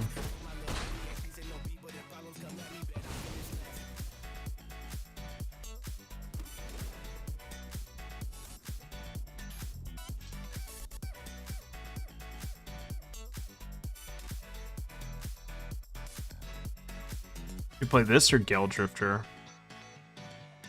I think we play this. Just keep the tempo going.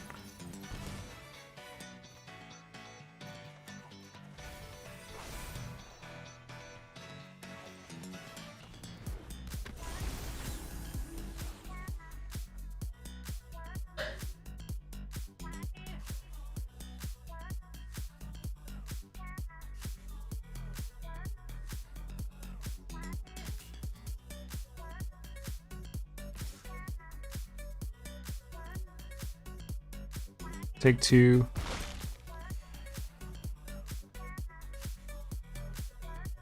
They have been stuck on 3 lands. It's probably been like the only saving grace for me. How much is this thing to equip? 3.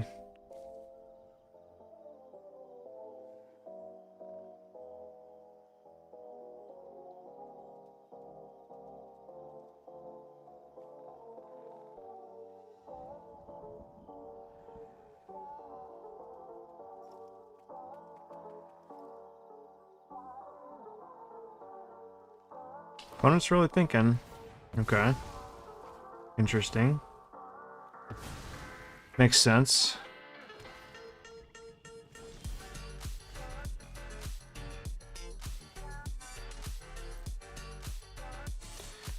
Probably just swing with the Bat Whisperer here, I think.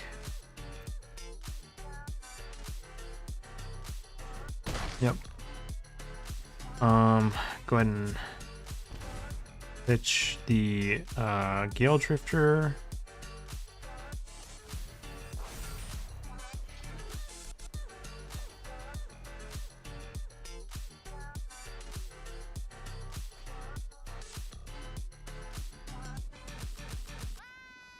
What cards will we shuffle in? Probably Locked, Phantom Carriage. Maybe that's about it.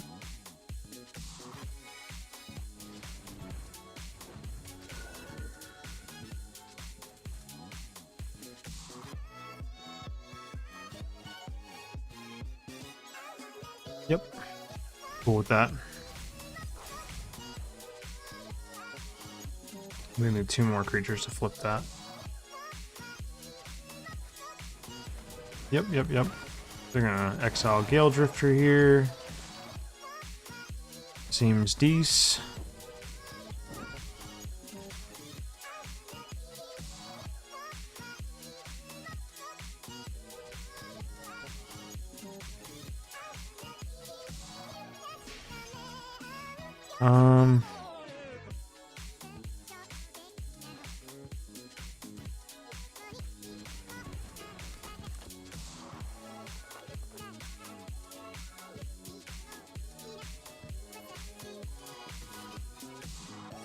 Maybe we just, well, we probably equip this, right? And it gets flying and lifelink, and whenever it dies, we'll probably do this. Yep, I'm cool with that.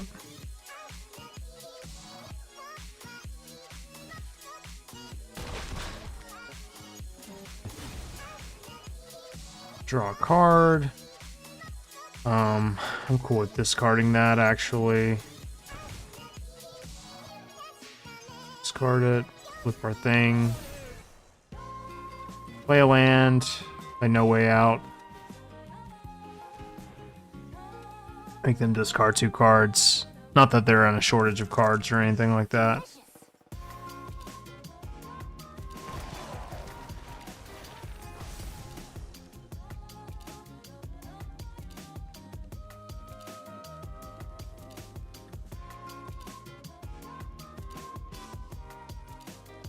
It's a close game. What 2 cards did they discard? They discard Tapping the Window and a Swamp. And then they milled over a Forest.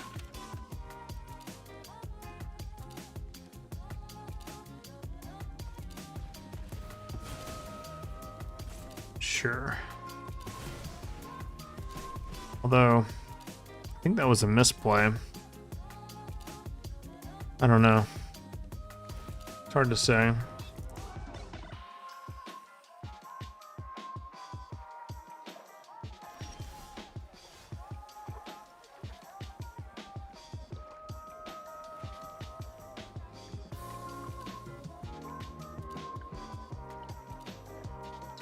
Well, that's unfortunate.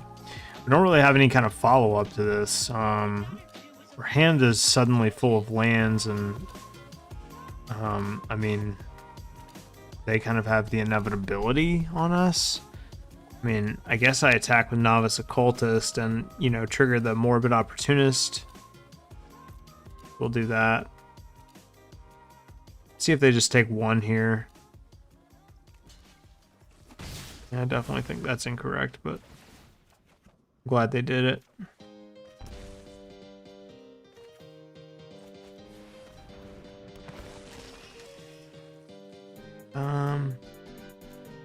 Let's mill 3. Cool. Yep. It's fine.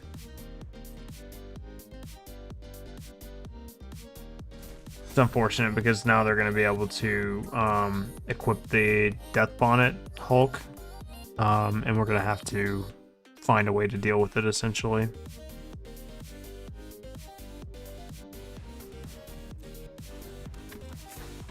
And hopefully they just cast spells. Yeah, sure, absolutely. Cool with that.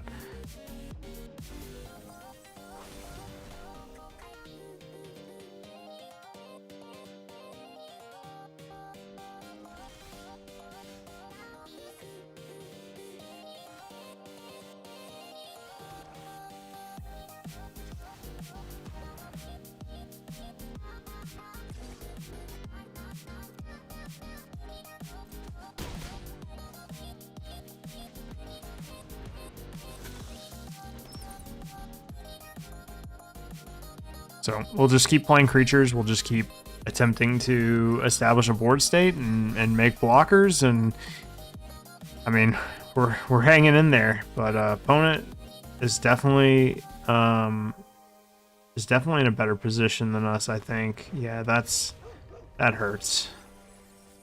Luckily, they only hit 1, but that's gonna make things kind of difficult.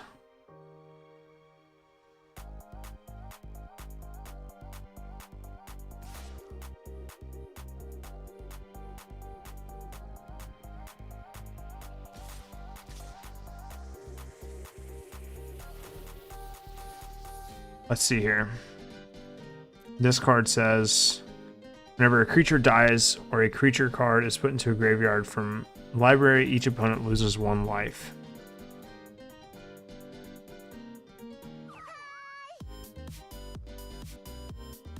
So either way you hack it, we're gonna lose some life this turn.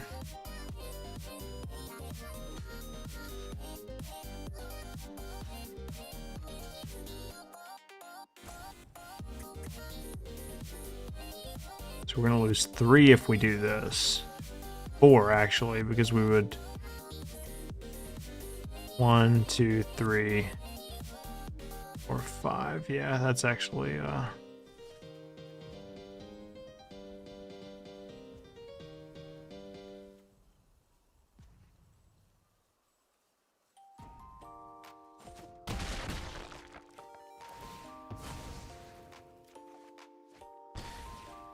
right. Give me a way to tap down this Diagraph Horde. That is not a way to tap down Diagraph Horde. Um,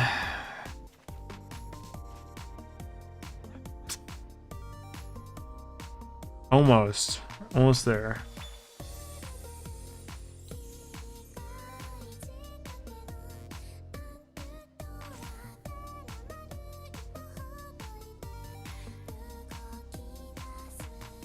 I think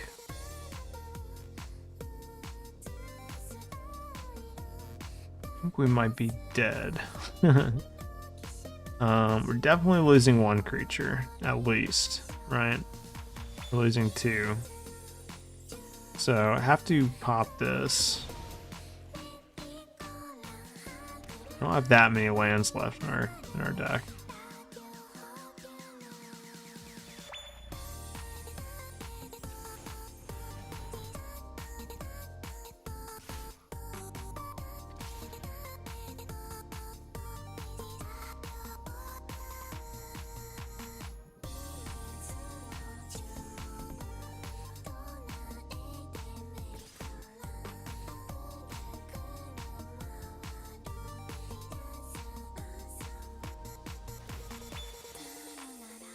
I mean, this is clearly not a good attack. Yeah. It's tough. That card sealed the deal, the Dreadhound. I mean, it was close up until that point, unfortunately. We just ate it. When they played that card, it was just over. Big time over. Yeah. Probably bad. Probably correct. I don't know, guys. I mean, do we just go for broke? And just go for the white splash and just hold hope that we'll get there?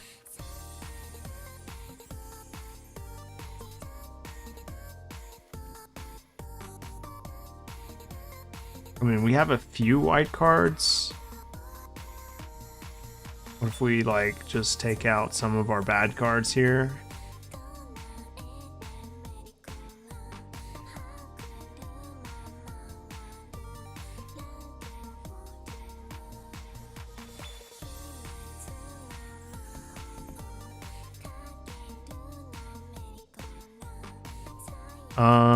Let's see.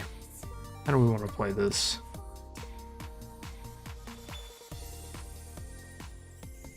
None of these cards are like double white to bring back, right? Yeah. The only double white card we have is Lee, so which makes sense. I think we can cut Drowned Amalgam. And then let's like reevaluate our mana base here. Probably go like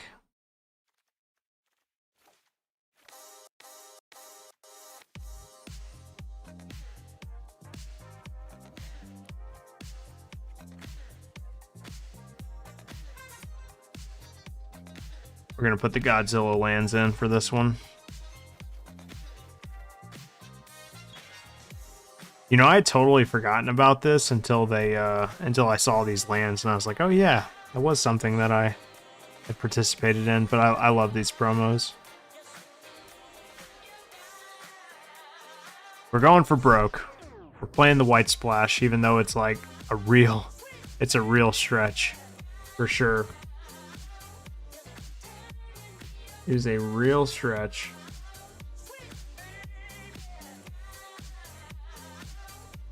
But we gonna see. We gonna see if it's worth it.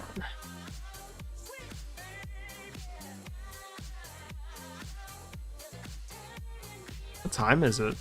It is 11:05. We're gonna wrap up this draft pretty much right on time.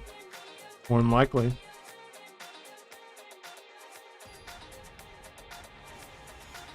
What are the boys doing?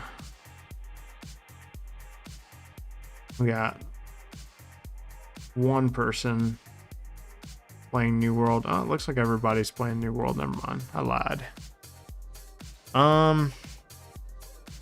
Sure. I don't think we're gonna draw any more lands. Let's keep it on good faith. First card. Not the Godzilla lands.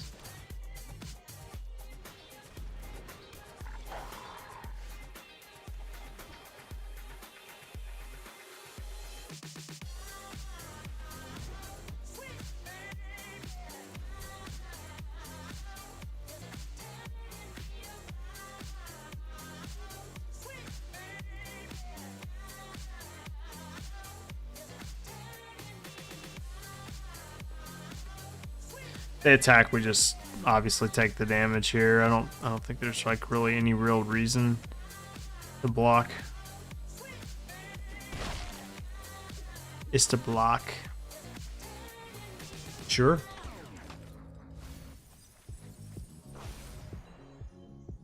They got the Evolving Wilds. Unfortunate.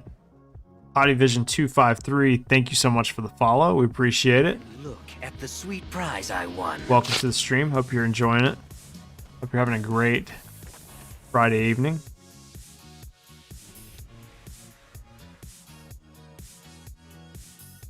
This White Splash is so greedy, but hopefully we just draw our good cards. Honestly, I probably should have just been doing it the whole time because, truth be told, this deck is not very powerful. So, like, sometimes you just have to go for broke. Flip a coin. See if it lands on the side you chose. Currently being pushed into a red-white draft now. Nice. Boros is not a color combination that I have had the privilege of drafting very much in this set, but it seems very powerful. I've certainly been beaten by it before. I got an Angel Fire and a Sacred Fire already in pack 1. Now, hold on a second. Angel Fire. My memory escapes me. Angel Fire, MTG. Oh, Angel Fire is good. Sacred Fire. Oh, yeah. Yeah, the kind of like Lightning Helix type card. Yeah, those are very strong. What the fuck?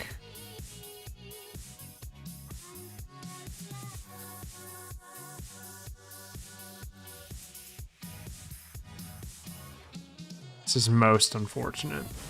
Yeah, let me know how it goes. Boros seems like super powerful. I always seem to see a lot of really good Boros rares wheeling because I think it's probably one of the least drafted archetypes in this. Just ran white-green for 2 premieres and went 7-2, then went 6-3. Nice. White-green has been very good in my experience. I think every time I've drafted Selesnya, I've managed to get the 7 wins. But tonight, I'm just swinging and missing. This has been kind of a rough night for me for drafting. But I mean, I'm glad someone's succeeding. It certainly isn't me.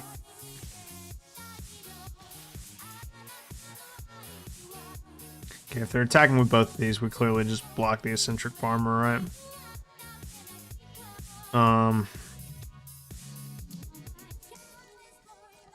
Yeah.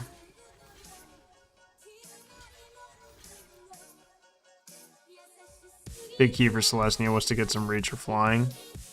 That's fair enough.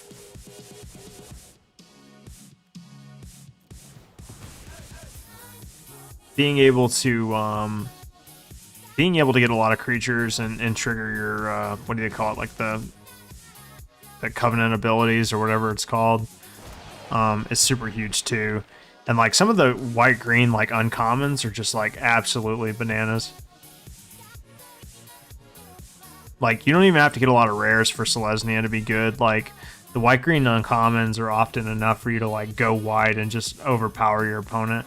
I've drafted white-green decks where I'm just like, yeah, this deck is good, but like I don't think that I have enough like removal to really make this work, and I just run over my opponents and go wide. Well, that's a good draw.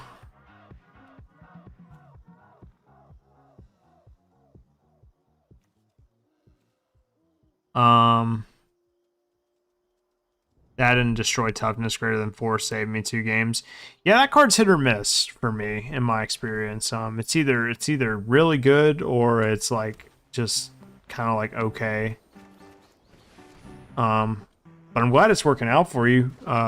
It's definitely, I think it's fine to run in a deck where like you don't really have very much removal, so it's like it's sufficient enough, right, to play. But, you know, it just all depends on what your draft is. I love Selesnya. I think it's a really strong archetype in this draft.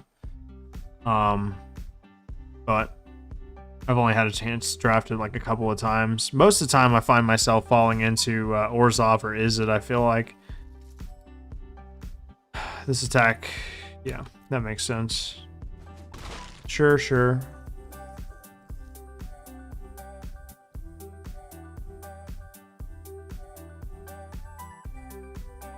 Non-token human you control dies, you lose 1 life and create a 1/1 white token. This is one of those uncommons that I was talking about. This card is really good.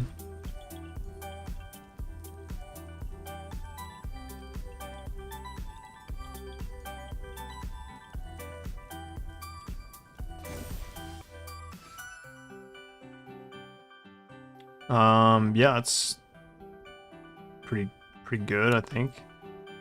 Swing upstairs.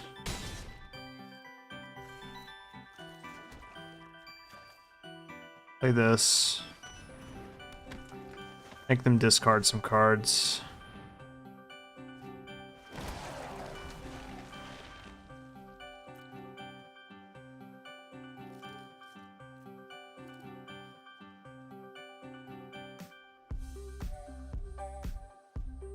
Probably could have played the Morbid Opportunist first and swung with the zombie. I think that may have been a little bit better.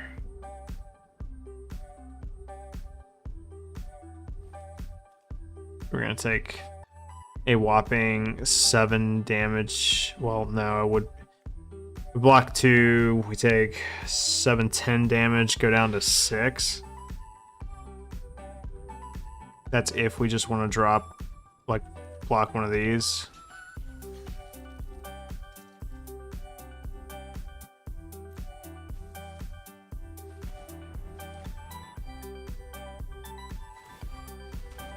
Makes sense.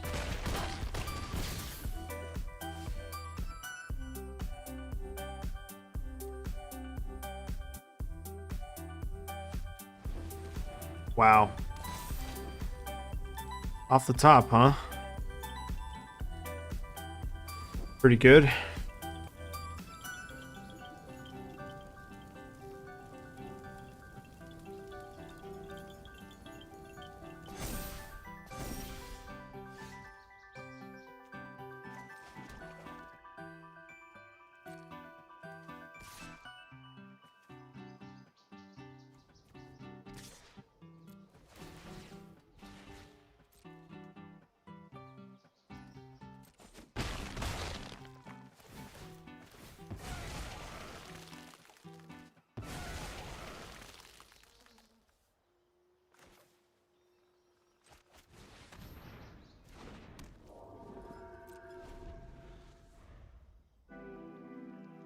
Hoping this Nebelgas Intruder is better than I'm thinking it's gonna be.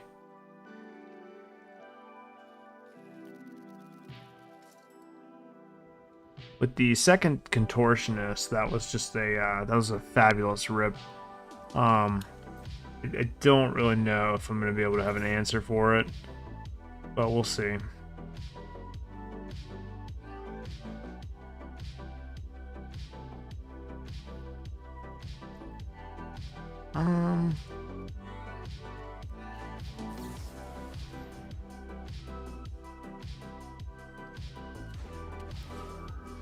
Actually got quite a little combo going on here.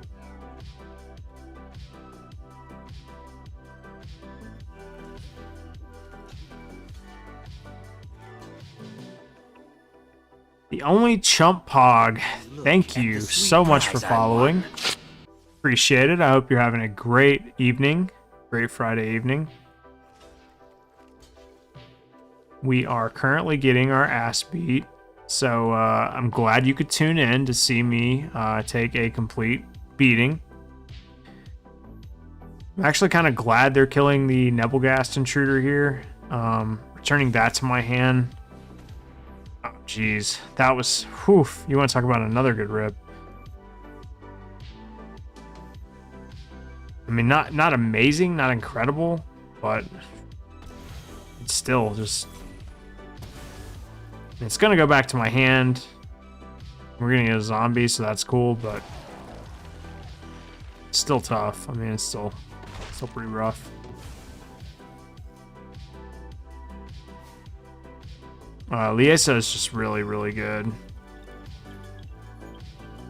We're just gonna keep, I don't know, keep trying to block basically. Keep trying to block and keep trying to stabilize.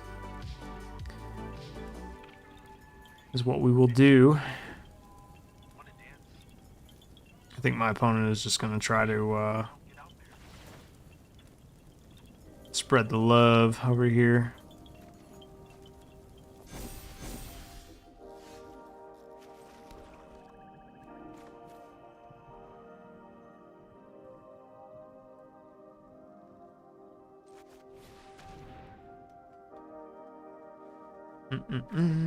Is that vigilance? No, it doesn't. It's first strike.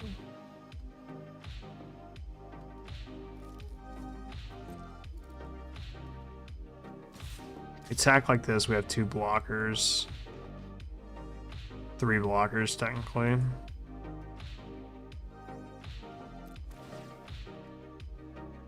I need to draw. I know it's leaving me dead, but I just need to draw something like relevant, like ASAP.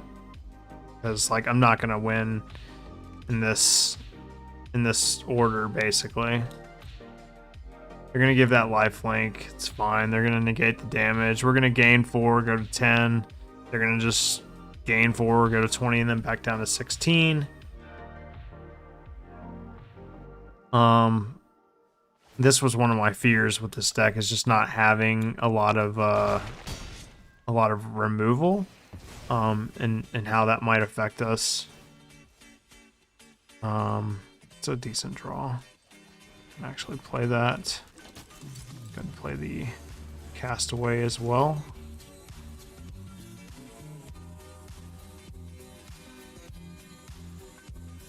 I just think, as it stands, like, we're just not in a good scenario, not in a good spot, essentially, in this scenario, unfortunately.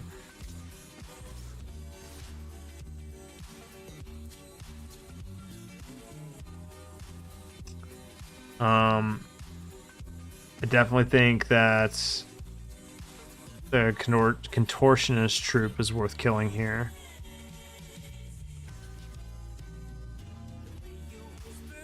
Bigger one is not going to be killable. So if we go like here, here, and then these guys,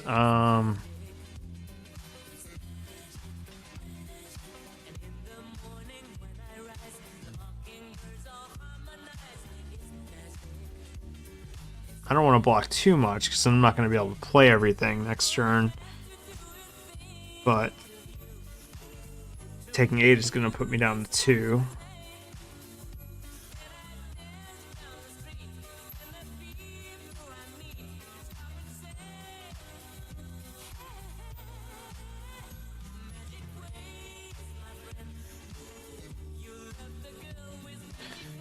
Yep, it's going to be a tough game regardless. I mean,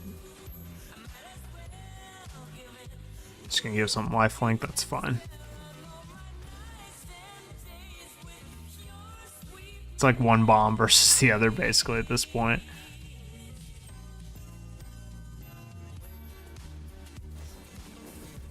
Oh, geez, yeah. Yeah, I mean, if you look at their last, like, few draws, it's just been, like, a very, very good draw after a very, very good draw. And unfortunately, that's just how it's going to be sometimes. You're not going to be able to outdraw all of your opponents. Part of the reason why, like, decks like 8-rack aren't very good. Because even though you make your opponent, like, discard all of their cards and they get hellbent, they still manage to draw a way out of it sometimes. And that's just kind of the way it goes. That was sort of the...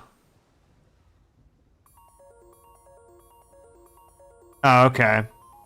Yeah, sorry it kept lagging for you. Hopefully, hopefully, it wasn't on my end. No offense. I just, I try to keep my stream as seamless as possible. But yeah, I appreciate it. You know, not necessarily looking to, like, drum up a bunch of support or anything like that. I think Zan pretty much spoke for himself and handled himself, SSA. But, you know, it speaks a lot about the Magic community on Twitter right now, how they responded to what I feel like was a pretty simple and not really that crazy of a comment made by a very notable and hardworking player, someone who has more than earned their spot and their opinion on the metagame and the card choices and stuff. I think it was just, honestly, I just think it was friendly banter, and it just turned into a lot of noise. I think it turned into a lot of it's the internet. Exactly. It's the internet, and the internet is going to react in the most extreme ways, one way or the other. It's just gonna, it's a never-ending story, essentially. It's just gonna explode, and then next week, people will have long forgotten about it. Like, it's pretty much already gone with the wind, right? Zan streamed the following day. He talked about it a lot. Some people tuned in. It was probably like 5 a.m. Eastern when I was watching. And I talked to him a little bit about it on stream. I talked to him off stream about it. It's just one of those things where you don't know how people are going to react until they react, right? And then once they do, it's kind of like you're just like, oh, I didn't know people were going to freak out about this, right? But what can you do? He'll move on, and everyone else will too. If you watch the video he made, I think he pretty much explains his point. Although, for me, I can't speak Zan's piece. I really can't. So that's perfectly a good reason why you should watch the video. He is turning this into more or less like a friendly competition, which is cool.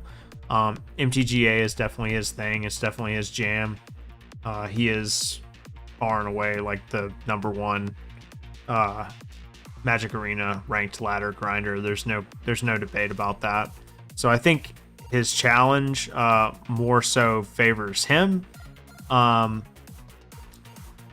And I don't necessarily think that people are going to really take to it because, they feel as though rank 1 on Arena is not a true testament to who is the better Magic player.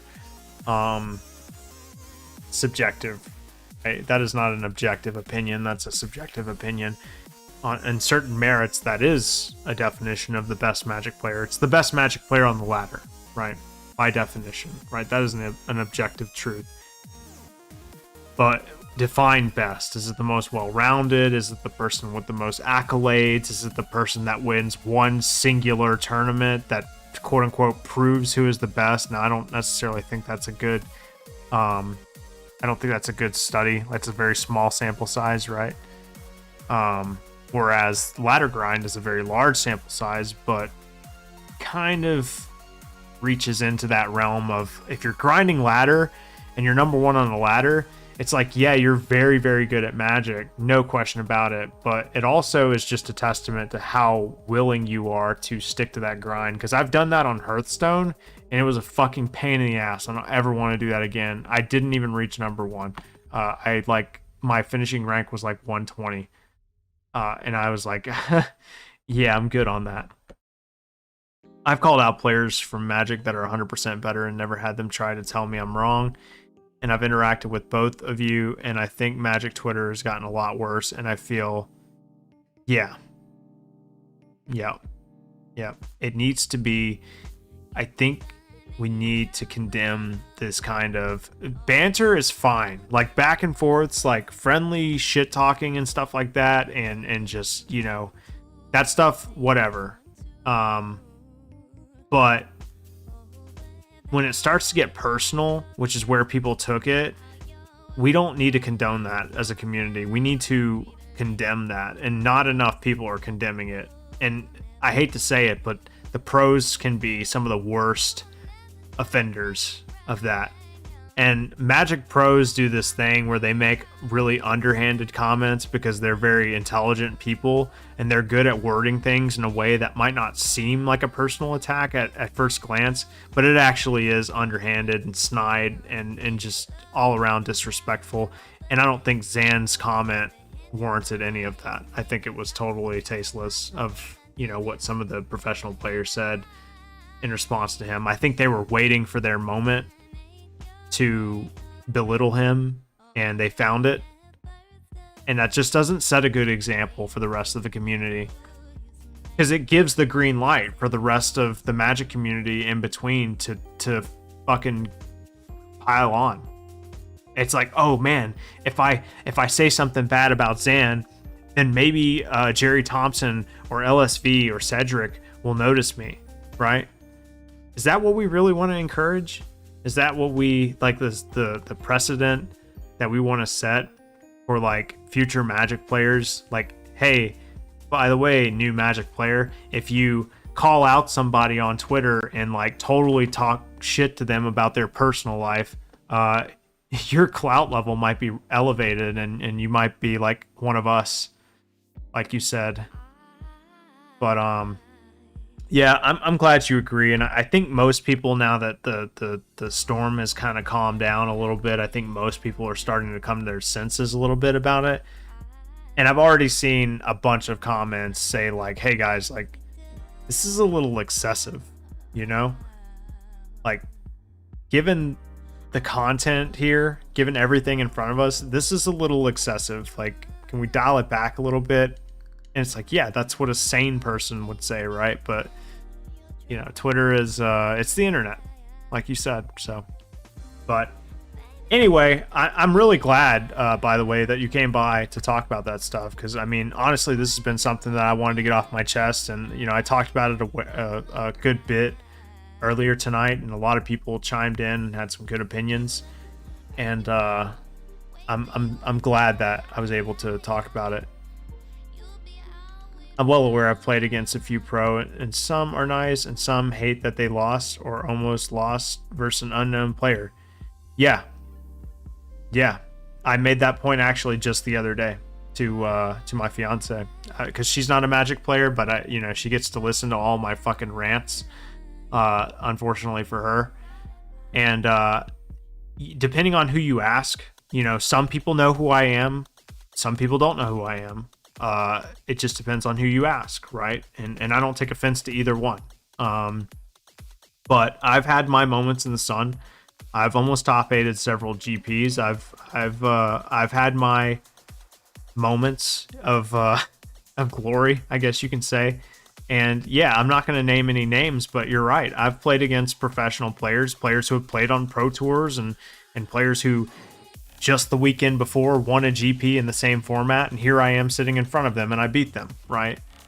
And some of them took it on the chin and they were like, yeah, you played well, congratulations, hope you do good. And they were super nice. I'll name drop one of them, Sam Black, super nice person. Beat Sam 2-0 in a modern tournament where I fucking played Bogles. Okay, I don't play Bogles, and certainly that wasn't a testament that I'm a better player than Sam. Sam is obviously a better player than me, right? But still, even in defeat, Sam was incredibly sweet, such a nice person, such a joy to sit across from and to talk to and to learn from. So Sam turned that experience into a positive one, even though Sam could have easily been negative to me. Who wants to lose to Bogles? Okay, nobody, especially someone like Sam Black, who is incredibly good at Magic, right? But Sam wasn't a mean person, was incredibly nice, right? And I didn't have a repeated, is that the tournament where you fight? Yeah. That, you know what's sad? That's one of the tournaments that I went 5-0 into X3. And I can tell you, let's see, that tournament, I was 5-0, 10-0, I think, into X3.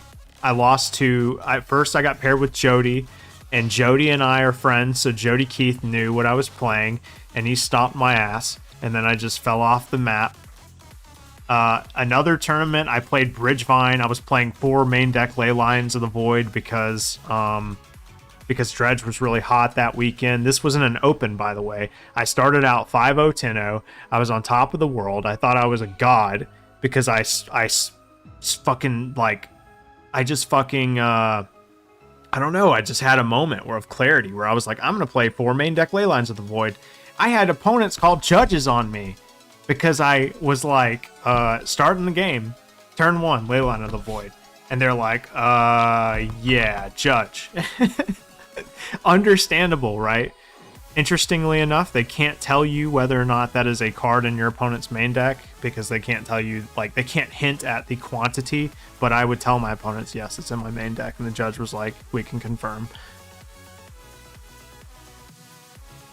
You and Matt have both very bad luck at getting into day 2. Yeah, I mean, it happens. You know, I also have, it's weird, like, I've gone 8-1 like 2 times at 2 GPs. One with Hate Bears. The other was with Is It Phoenix. Sorry, 3 times. 3 times I went 8-1. One was Mono White Hate Bears. One was Eldrazi Hate Bears, and the other was Is It Phoenix. And I 2 of those times I just fucking, well, okay, so one of those times I just totally fucked up. I like lost for the rest of the day the next day, and the other times I did okay. But I have this thing where, like, I'll fucking do great day 1 and I'll just really fall off the map in day 2. I don't know what it is. It's one of those mental things that I think I have to get over. And we all have, you know, something that we need to improve on, and I'm no different. My goal is to identify all the things that I need to improve on and find ways to surpass them, right? And I think that's a good mentality to have. Not beat yourself up over it, but, like, you know, be constructive, find a way to improve. And certainly, I've tried to approach the game like that, which is another reason why not to be toxic, because it affects yourself, right? So I, you know, if my opponent top decks that Bolt, they did it. They drew it. What can I say? They probably play 4 of them, right? Am I gonna get mad at them? No. It's Magic. That's what happens. That's why we play this game, because of the RNG. It's fun.